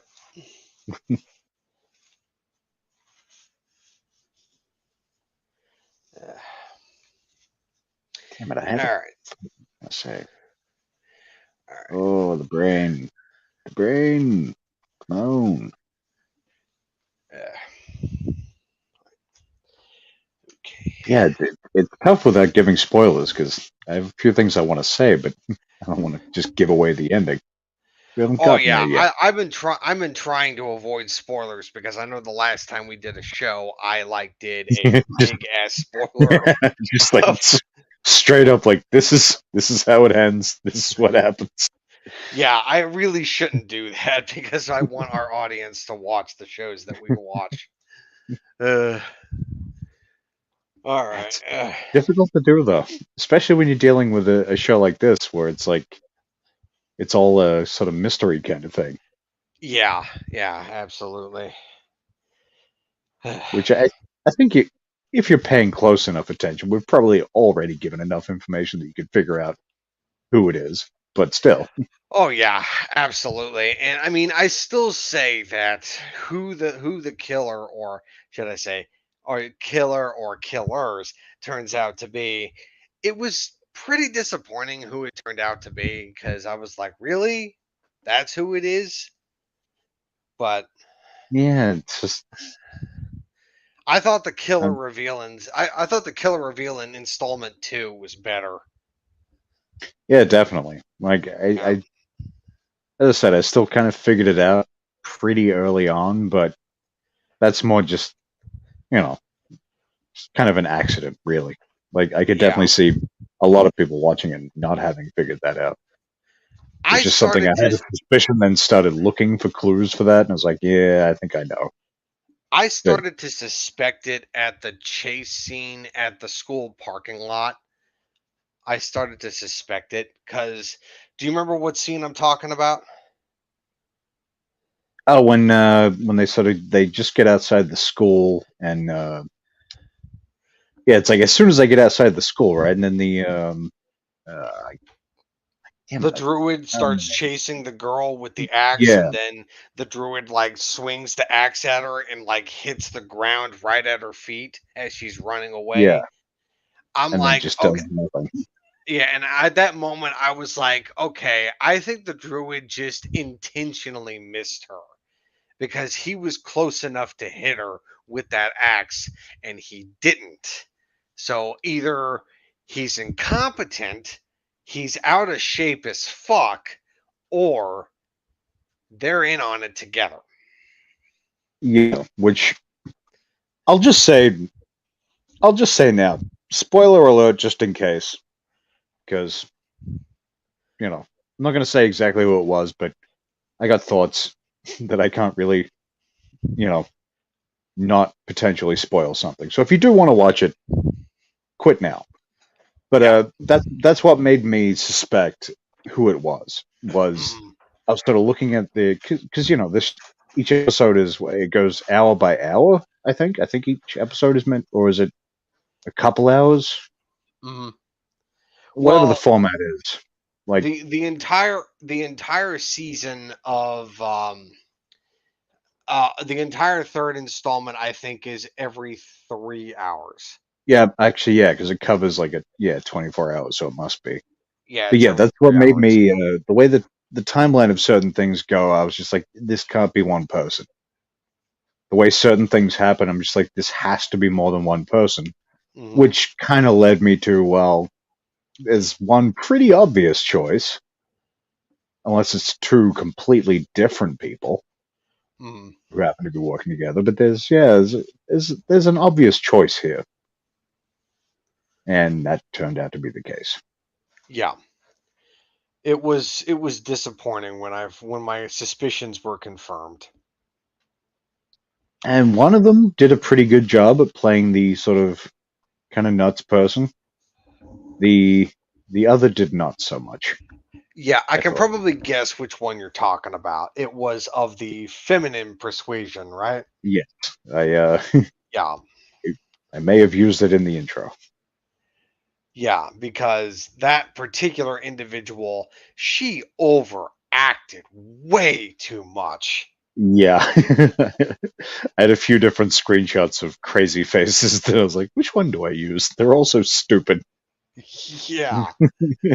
It's like, lady, I think you need to go back to acting class. It kind of reminded me of...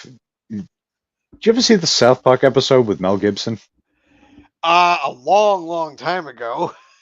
Well, like they're being chased by Mel Gibson, and he's like, "Give me back my money!" And he's in the truck, like it's sort of a normal Mel Gibson face. He's like, "Give me back my money!" And then they put this kind of derpy face, like it instantly switches to like a derpy face, and that's what I got from her. Which I tried to make an intro using that, and it just didn't come together. So I was like, "Yeah, I'll do something else." Yeah. It's just, normal. Yeah.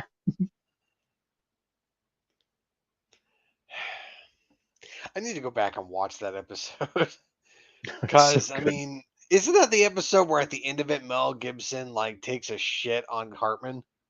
Yeah, he, like, jumps out of the... Because he... Turns out, he's just completely nuts. Yeah. He's like, damn it, what's the thing? He's like, he says something... I can't remember this... Something, you know why? So I can play the banjo. Jesus, how I love you, Jesus. And then starts chasing them. Yeah, at the end. I think that was the episode with, like, Hitler Cartman, right? Yep, that's Hitler Cartman. Yeah. But there's been several episodes as Hitler Cartman. Yeah. But, yeah, Mel Gibson jumps out of the truck. I think he tweaked his nipples a bunch, which I think was already a thing that he was doing, and then takes a shit on him. I'm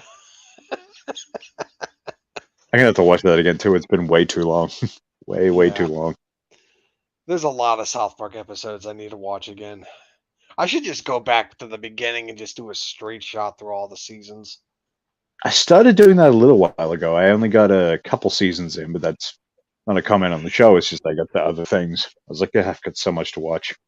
So I'm just kind of like, watch an episode every now and then, because I've seen the first 12 seasons countless times.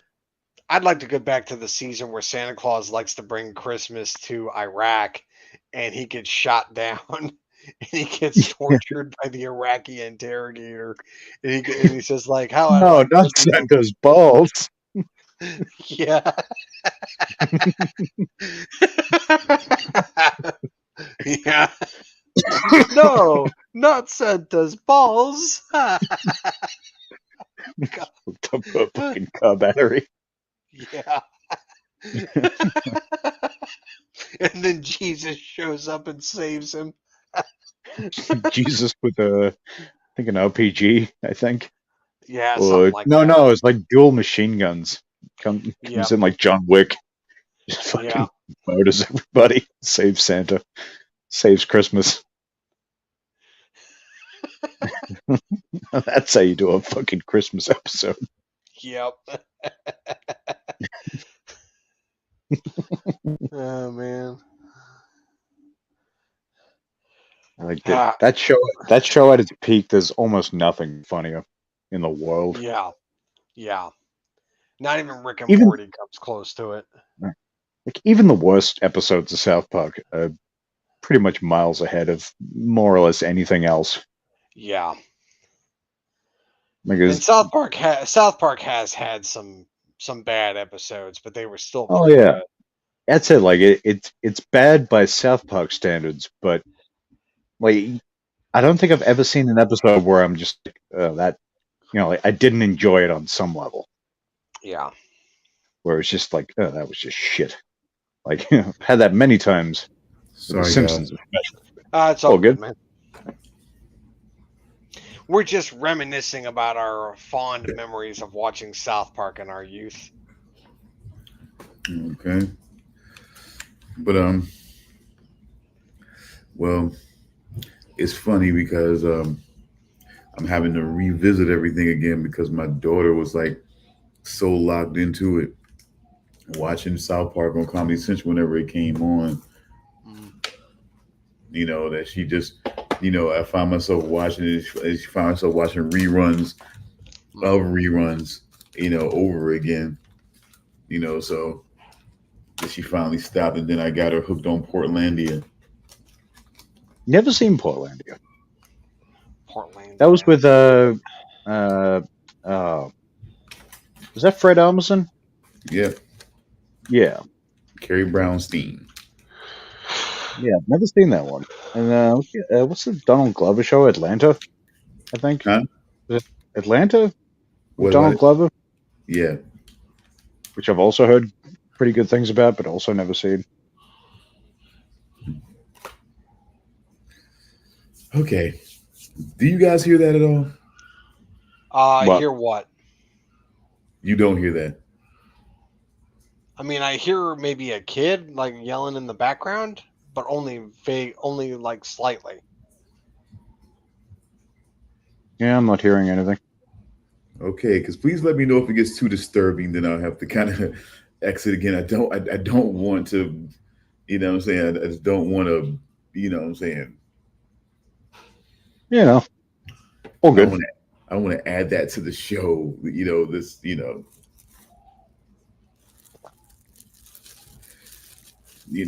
Who knew the threes would be so terrible? But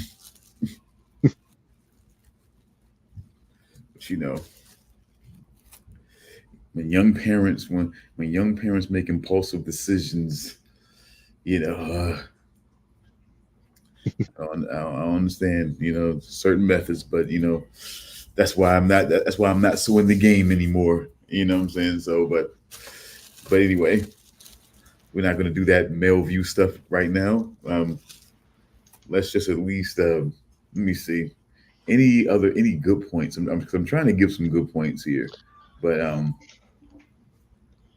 of the show, but I am. Well, while you were gone, I already gave a bit of a spoiler warning that we haven't revealed who the killers were, but we've sort of given pretty much enough information. People might figure it out. The killer is the one-armed man. That's right. Yeah, we were just we talked a little bit about certain things giving things away, like timelines and so on. Just how this show, each episode's 3 hours, takes place within 3 hours. So there's certain timelines where it's like there's no way this could be one person. Yeah, exactly. So, and then you sort of led, I like, at least I feel there was a pretty obvious choice when you think there's not one person. And I had mentioned that when the reveal actually happens and we find out who the killer is, I was disappointed by the reveal.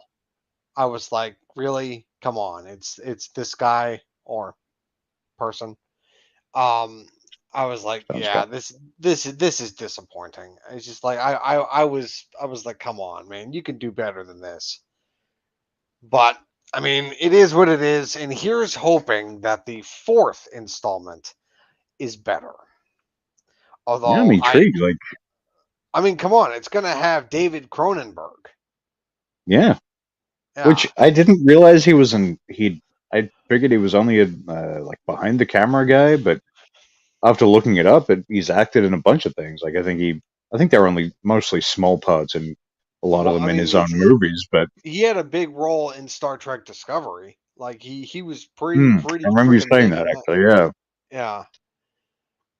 Which I mean, I'm still kind of like shocked that he played that character. So like, I'm not going to say what the character is because it's a big spoiler. But we're talking like a multi-episode arc kind of thing, or oh yeah, he was brought into Star Trek Discovery all the way back in season 3, and he's been there ever since. And he was there in season 4, he was there in season 5, and in season 5, that's when they revealed who his character actually was. That's still going, right? I'm sorry? Is that still going? No. Season 5 was the final season. Oh, okay. Yeah. But that was pretty recently, right? Yeah, season 5 just ended, I think, earlier in the year. Okay, yeah. Yeah. They still have other Star Trek shows in the pipeline, though. They still have Strange New Worlds, although I'm not looking forward to what they're doing with the season. Strange New Worlds, the 3D animated one? No. That was Prodigy, but Prodigy, as far as I know, got canceled. What about Lower Deck? Lower Decks is still going, as far as I know, but I think it's getting one more season. Okay, so I've heard good things about that. Seems like there's a lot of good voice actors and whatnot. Yeah, Lower Decks is fun. Lower Decks is fun. I like it. Strange New Worlds is the Star Trek show that stars Anson Mount, and he plays Captain Christopher Pike. Okay. Yeah, that show started out great, but from what I've been hearing from behind the scenes, I'm not looking forward to the new season. Was it that one where the last season wasn't received overly well? You can't see it, but I'm kind of doing the shaking of the hand, going like "Figulous." Yeah, it's just like, kind of mixed. It's just, It's like, when it was good, but there was some poor choices. Yeah, something like that. But we are getting a Star Trek movie later this year on Paramount Plus called Section 31, and they released the trailer for it, and the trailer is terrible. It doesn't feel like Star Trek. It feels like Suicide Squad. That's what it feels like. So it's like it's not set within the any recent thing. It's like its own. Oh, it is. It is. It's in the Star Trek universe that they've been setting up now, but it doesn't feel like Star Trek. It feels like Suicide Squad or a poor man's Suicide Squad. And it's just, I don't care for it. It just does not look good. And I don't know what they're doing. I mean, the guy that's in charge of Star Trek now, who is Alex Kurtzman, I get the feeling that he's just been running Star Trek into the ground, and it's not Star Trek. I think peak Star Trek is Berman era. Which one was that? That was Next Generation, Deep Space Nine, and Voyager. That's Berman era Trek. And did I get back to Next Generation? Yeah, my favorite Trek would have to be Deep Space Nine. That right there is peak Trek. Yeah, I started working my way through Next Generation. I think I got up to the first season was like 27 episodes or something. I got pretty close to the end. Yeah, I never saw Next Generation. Random episodes.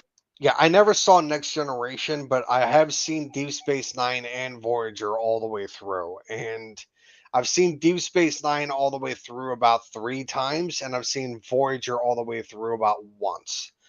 And Deep Space Nine is like a fucking masterpiece. It's an amazing show. Perfect beginning, perfect middle, perfect ending. It's just fucking perfection. It's that one that has like the big war, right? Yeah, the Like a Dominion War. multi-season war. Yeah, the Dominion War. The Dominion War, I think, starts around season 5, I want to say. It starts at the end of season 4, goes all the way through season 5, and then ends at around season 6, I think. Okay. So yeah. About 3 seasons. Well, kind of. Technically 2 seasons. So yeah, I remember my roommate really highly recommending that one. He said Next Generation, it starts off a bit rough for like the first 2, but then gets a lot better, which I can see that. Like it's very, what I've seen at least, is very hit or miss. Mm. Like it's never like just like it stinks, but it's like some episodes are definitely much better than others. Mm. But yeah, I would love to get back to that. And Deep Space Nine, I think I've only ever seen maybe a couple episodes. Yeah, Voyager, on the other hand, it kind of returns to form where it's more about exploration, because it's about the ship, the Voyager, getting stuck in the Delta Quadrant, which is largely unexplored space. So they're dealing with aliens that we've never seen before. That's cool. Yeah, it's very cool. When they get stuck in the Delta Quadrant, they say that in order for them to get back to charted space, back to their territory, it would take them about like hundreds of years for them to get back. If they were going to go there at maximum warp, it would take them hundreds of years. So basically, it's like we're committed to this this direction. Yeah, so we have to be. Yeah, they start the process. They start the journey to go there, and they just like focus on exploring on the journey there. But they surrender to the fact that this is probably going to be a multi-generational like journey. That people on the Voyager are probably going to grow old and die, and possibly have children of their own, and that their children are probably going to grow old and die on that ship while they make the journey back to their home. Okay, so it's very much like a what do you call it? A colony ship, I guess. Kind of. I don't want to spoil how it ends because it's how do I put it? It does get a bittersweet ending. But I don't want to spoil it because you may end up watching it at some point. Yeah, hopefully I will. I definitely I at least plan to go through all of them, but you know. Pervs. Oh, I'm sorry. So what? Watching Star Trek makes us perverts now? Oh, just in case. Yeah. I want to make sure I got that in there, just in case. Yeah. That's Redstone. I'm going to go through all the bitches, all of them.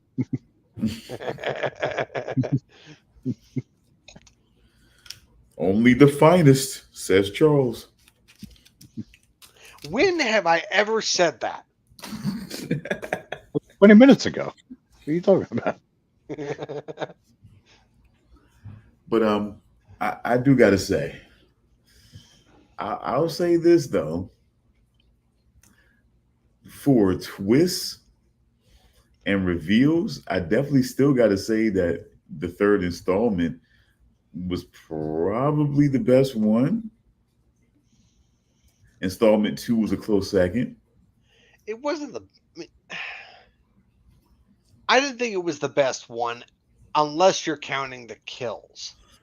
I'm saying in terms of the twists and the reveals, I would say that one was best based on that. But as far as overall storyline went, I mean, it just really painted that they tried to act like it was. They tried to act like at some points they tried to suggest at some point that it was, or at least the one woman act like at some point it was the apartment that was sort of evil. But I mean, really, it was those people.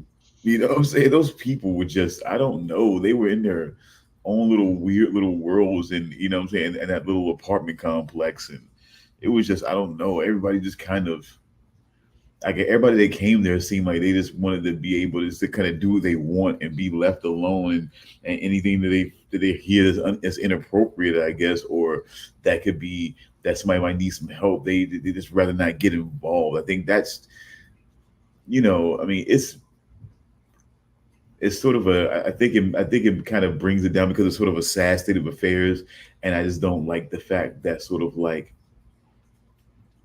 that either gay or sexual explorative relationships were sort of played into the forefront of this overall dysfunctional installment, but so I say, so in terms of that, I would probably say the best storyline was probably installment 2 overall. Yeah, I could agree with that. Yeah. Although I will say that installment 3 probably had the better kills. Okay. Although installment 2 did have the best opening kill. It the did. Guy in, yeah. The guy in the sauna getting garroted by the chainsaw. Oh yeah, that's Damian's favorite. He keeps forgetting, but that's Damian's favorite. If it's your favorite, why do you keep forgetting? I think you said it's probably one of the goriest kills to date. I would say the goriest kill, probably. Yeah, but my favorite kill would have to be the blogger chick in installment 3 getting stabbed through the top of the head. That was the most just like the way her face shifted and everything. Like that was like. No, as that knife was sort of being pushed through and she's sort of screaming and, being killed, and then to that just sort of like dead face. And it's like, damn. That really is. Yeah, just something about that kill was, I was just like sitting there watching it and I was like, wow, they really went all out with the performance with that kill. I was like, damn. That one I felt had the most lasting sort of like impression in my brain. Yeah. For me, it was the jailhouse shanking of the guy's genitals. That one, really? Yeah. I wasn't really affected by that one. I'm sorry. I mean, you really need to think about the way. Yeah. That was. And I think again, like it's because it was more visceral. It's sort of like, whereas her death was just like, I don't know, it was just unsettling.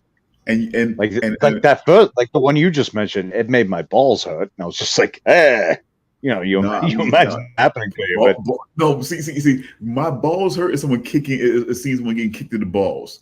You know what I'm saying? Like what she did goes way beyond that. And well, see, because you gotta know, you gotta know later on who did that, don't you? Yeah. It's no like, again, spoiler alert. For the 5th time or whatever. There's no way that dude's going fucking ham on that guy's balls. I don't know, because I mean I just saw the technique that was used. You know what I'm saying? Later on. In the episode, that was letting me know. Like I wasn't sure anything, but once I saw the technique being used again, I was like, okay, I know who did that one. Yeah, we know who did that. Yeah, because I was like, I don't look at it more gender like. You know what I'm saying? I didn't look at it as gender based. It just just one of those things. Like, I mean, because there was rage in those thrusts. Yeah, but it was artificial. It was just the rage of everything. It was artificial. They didn't have anything going on. There wasn't anything. It was just more. I mean, essentially, his life was essentially sex. You know what I'm saying, and things like that. So but I mean, I don't think there was any. If there was any sort of like rage about it, it was artificial. There was nothing personal there. Not from any backstory that was given. There was nothing personal between them two. Yeah, that fucking. If for no other reason, I feel like she deserved her fate, the blogger lady, because she did a parody of the fucking Leave Britney Alone video, like 20 years too late. But I mean, oh, I forgot about that. It's like, come really? on, lady.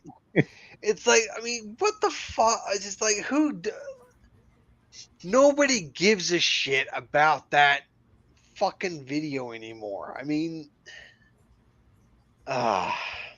That's what that like, I mean, doing? I could put on eyeliner and get a fucking pillow behind me and go like, "Oh, leave Britney alone." It wasn't. But hold up. But folks, I kind of want to see that. Guys, she didn't say Britney. Actually, did she? She didn't actually say Britney, did she? No, she didn't. But it was no. otherwise an exact recreation. It was like leave my boyfriend alone or some other fucking crap. Yeah, something like that. Like, I knew exactly what she was trying to do. And I was like, boo. Fucking boo you. But like I said, that's how so far that's how I see it. I would probably say the merits of season 1. I mean, I definitely feel like there was a good storyline there. I'm not gonna say this like I said, close second is installment 1 as far as storyline. The twist is definitely dead last on the twist, honestly. Yeah. Probably really, best opening so far too. Like best opening scene, I would say, of the 3 as well. Okay. All right, they definitely gave you a story. I mean, I don't know. That whole weird ass shit that started off looking like a goddamn, beer or Mountain Dew commercial at first.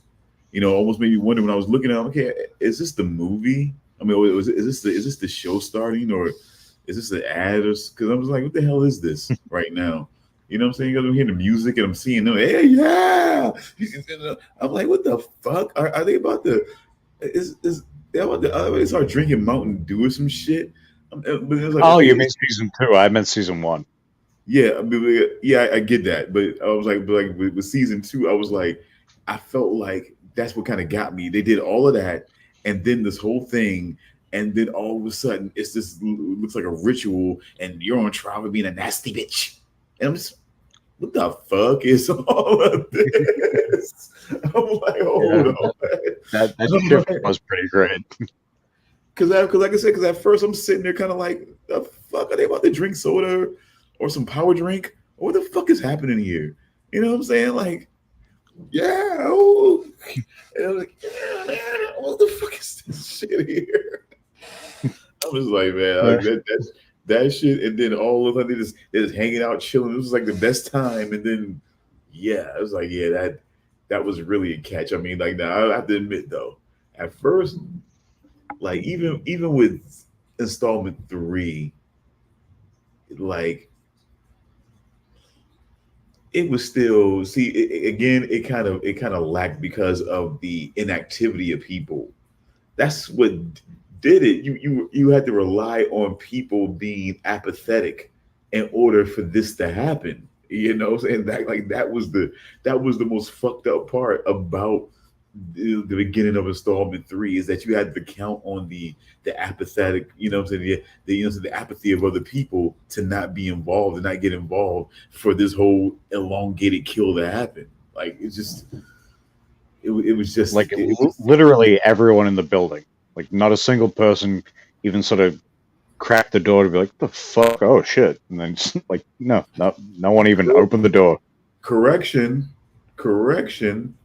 I think the teen he was fucking around with cracked the door a little bit, I think. Actually, yeah, I think she did and told him to fuck off. Actually, I think you're right.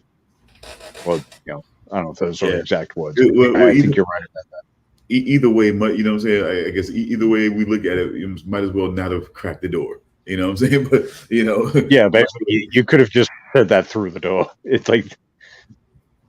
So, I mean, but yeah, so I don't know. Like I said, so I think so far that's kind of where I'm at with that. So the kills, yeah, I probably say installment installment 2 has some great kills for me. It did like I mean, hell, the okay, pun vaguely intended. Now that I thought about it, the slow burn kill, where the guy got burned so bad, it's like he's definitely dead, but then was kept alive for a while there to die a very slow, agonizing death. Yeah, I don't understand why they seem to give him so much shit though. You know what I'm saying? I just don't like. I don't understand why they gave him so much shit. Like I feel like in the second and third installments, especially, he got a lot of shit. But was he only in those two? He wasn't in the first installment, right? I think he was. No, I don't think so. Well, damn, that's fucked up. Then, like every other installment that he was in, he seemed to take a lot of shit. Yeah, because 3 he was 3 he was the hipster coffee shop guy. That was very just like, I mean, just very insecure, very insecure, very just, I don't know, man. It was hard to place him. It's like I just like, I don't know why they wanted to sort of like deconstruct everything about almost everybody and everything like that. Like the fact that her, you know what I'm saying, that her tough, that the tough black bestie wasn't, you know what I'm saying, wasn't a tough black, you know what I'm saying, wasn't a tough black bestie at all and everything like that. I mean, it was just like, wow, she let that white girl rail in on, you know what I'm saying, on her Muslim friend, and really, I mean, just really kind of just she overpowered both of them, really. I mean, it was just weird to see how they just kind of deconstructed like every goddamn thing. You know what I'm saying? It's just, I don't know. Yeah. That third installment was just really just like, it was just like a study in just complete dysfunction, like set up in like one apartment complex almost. And yeah, as we said earlier, some very strange messaging. Yeah, like I said, I mean, I don't know. Like I said, I guess it was a lot of, again, sexual exploitation overall, and I guess I'm saying mixed in with some different, like I said, with some different stories of gay and lesbian life. That was, I mean, that, like I said, just created this kind of seed a lot of dysfunction, and I don't think that was fair. If you're gonna saturate it with that, don't create just a bunch of just everybody's dysfunctional. Everybody's, you know, it's just, I don't know. Everybody's either in an abusive or loveless relationship, you know, and or those who really do love each other can't be together, and those who do love each other are kind of separated by someone's mental health issues. That, you know, it's just I don't know. It's just, come on. Then towards the end, you get the whole sort of like, you know, sunshine, rainbows. Well, a little bit towards the end, you get a bit of that. We can be friends. Forget our differences, and you really get that at the very end. It's all, yeah, sunshine and rainbows and hand holding. Wow, that's what you. Wow, I kind of got toward like the end. The final two, I did not think would be the final two. One I assumed, the other I did not. For me, it was because they were pushing so hard, the way they were doing that character.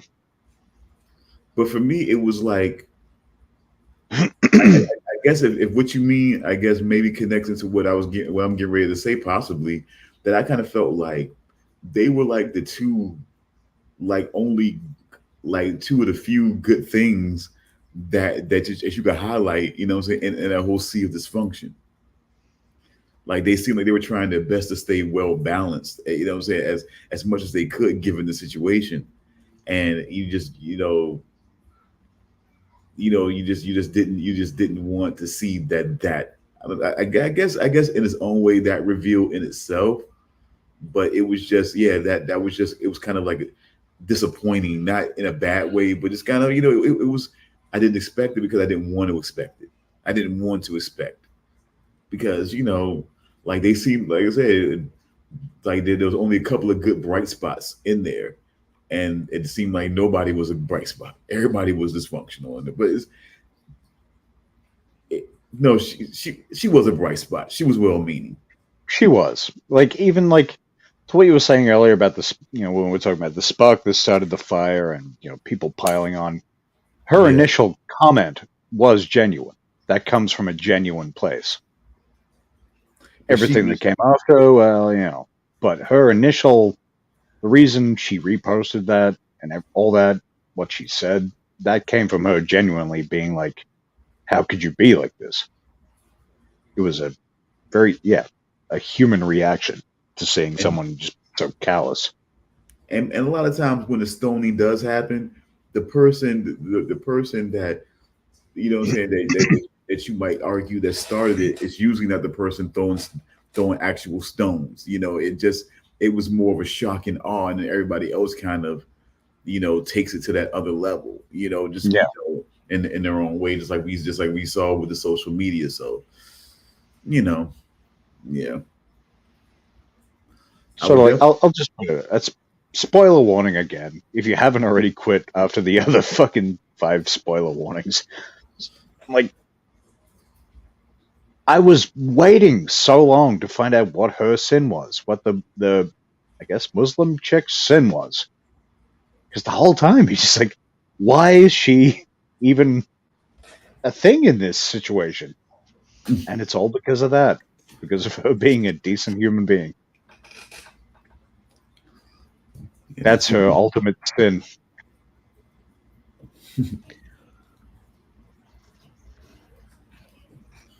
You can see it that way, but I mean, I guess it's kind of like, how can you put it?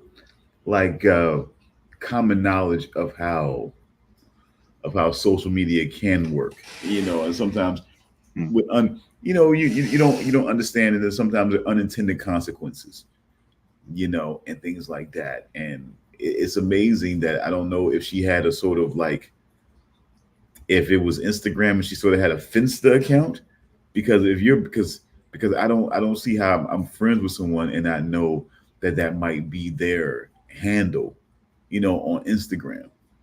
I would have said it was probably a Twitter type thing, but yeah, I'm not sure. I mean, because I would say if you're best friends, you would probably know, you were following each other, you would probably know if that person, you know, did and that. would have seen that post, yeah. Say again? And you would have seen that post. So maybe she had, like, I don't know, maybe she was anonymous because of, you know, the way she was sort of raised and stuff like that. Like, you know, maybe her parents would sort of like, yeah, you can't be on this stuff kind of thing. I don't know. That is one thing I was like, is this a plot hole? Yeah, I couldn't figure that part out. I feel like that might be just a plot hole, but who knows? I mean, you know, it's trying to play within the nuances of social media and things like that, like other movies, like other either content and movies have tried to do and things like that. So it's just I don't know if we have much more to say. I don't want to extend things because we are making good time, and I just don't want a lot of the outside noise, because that was the danger that I always kind of feared of doing open air. That's why I hope that if nothing else, the headphones might help in the situation. I don't know if it has helped. Honestly, I've only noticed like extra noise maybe once or twice. Nothing too bad. Okay, well, I'm glad, but I still want to get this resolved before too long. But you will not believe. Yeah, I mean, I lost an hour. I actually time traveled earlier. Good old daylight savings. Oh, so you're saving time now, or was it moving forward? No, I lost time. It's what time is it there now? It is 3:26. I think I lost an hour. It's 6:26 now. So yeah, I lost an hour. Well, yeah, and like I said, well, being that, and we're making pretty good time. I don't want to take too much more of your time because I know I gotta get myself, going. But I think we did pretty good, giving them about an hour of talking to Jim and doing that and going into the movie and actually making it through both, both content. Oh well, the Penguin, episode 1 and 2. I just saw that now. Okay. Yeah, we could do that next week. Yeah, I was gonna mention that I think I need to call it because I am sudden. I mean, I am kind of feeling a little under the weather. Yikes! Well, Too many salty nugs. No, it's not because of that. It's because of the health issues that I mentioned earlier. Hey, fine, not a problem. We won't take too much more time. Then I would just say that, like I said, I mean the thing that I think the thing overall, because I mean I'm not sure what kind of presentations we're going to get in 4 and 5 installments, the 4th and the 5th installment, I should say. But I would just kind of say that I think the overall common thread is that it's more of a suspension into a certain, like we said, like into a certain like horror trope that was examined in a certain way. So you just kind of have to look at it that way. Like we want to examine it more of an episodal level and things like that, which is cool. But I think overall, I think we still have to see it as sort of like a caricature in its own way of a horror movie.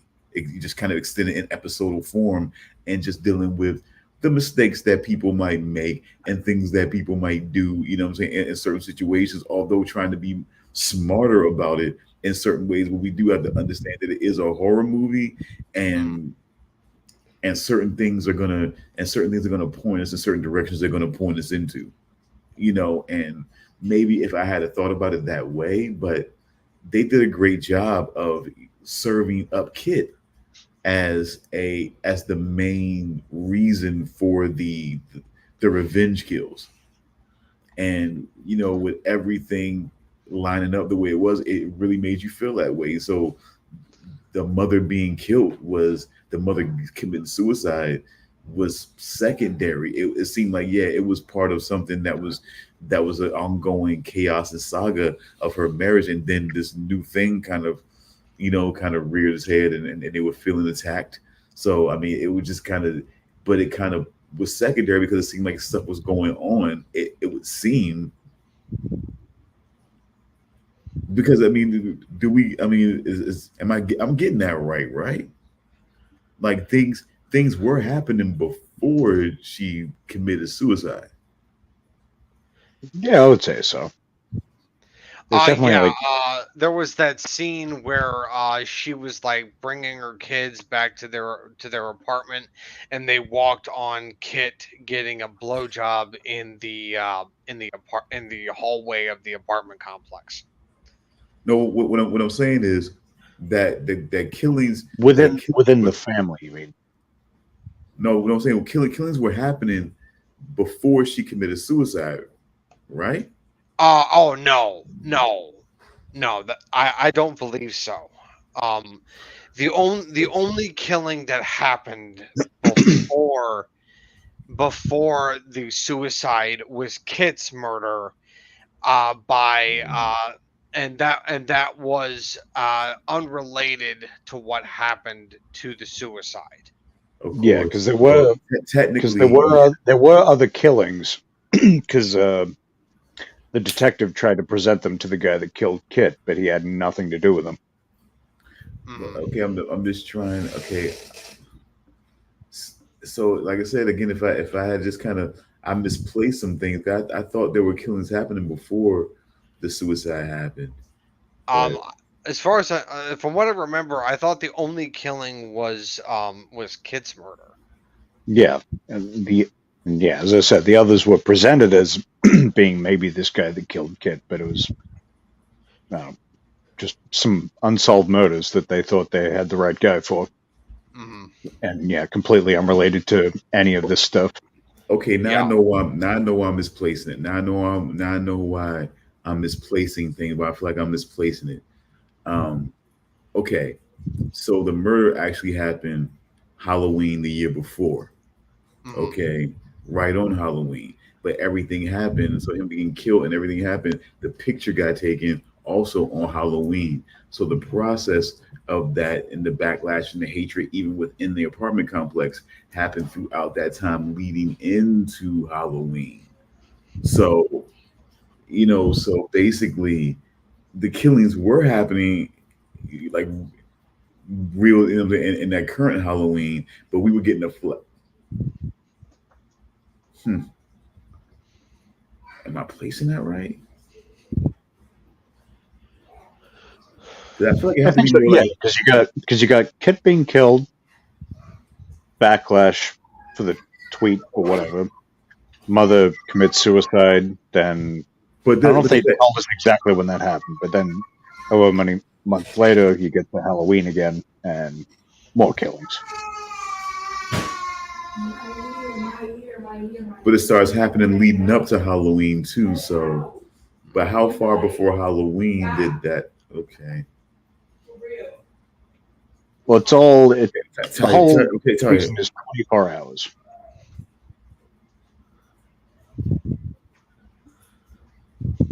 Sorry about that. Go ahead.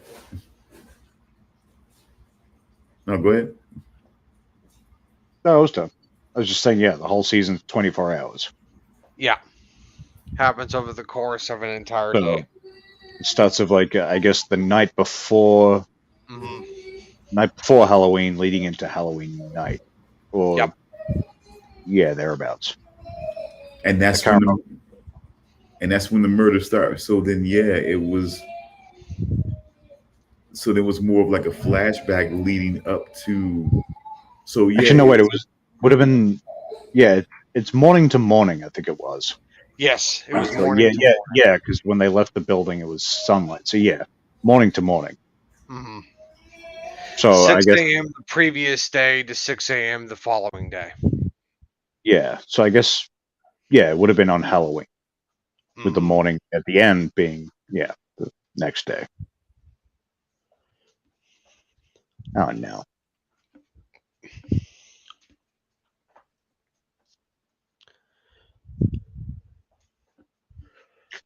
We'll give it a second, and then Stone doesn't come back. And there he is. I was going to say I'll close it out because Charles got to go.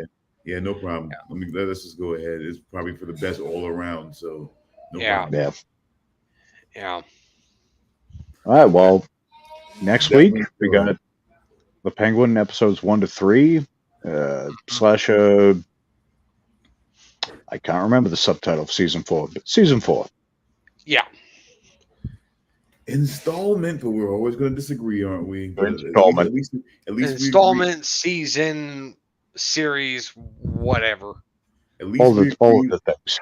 We may not agree on installment or seasons, but at least we agree that the 28 days later are infected, not zombies. At least we agree on that. Yes. And it all started with Sandra Bullock. I'm sorry, what about Sandra Bullock? It's that old bad joke, 28 days. Oh God. Okay. Awesome. Yeah, we should quit now. Yeah, we really should. I ruined everything. Bye, everybody. Bye-bye. I'm gonna slash like a powerful horse. Dude, I was TEE-HEE the whole time. I was like TEE-HEE.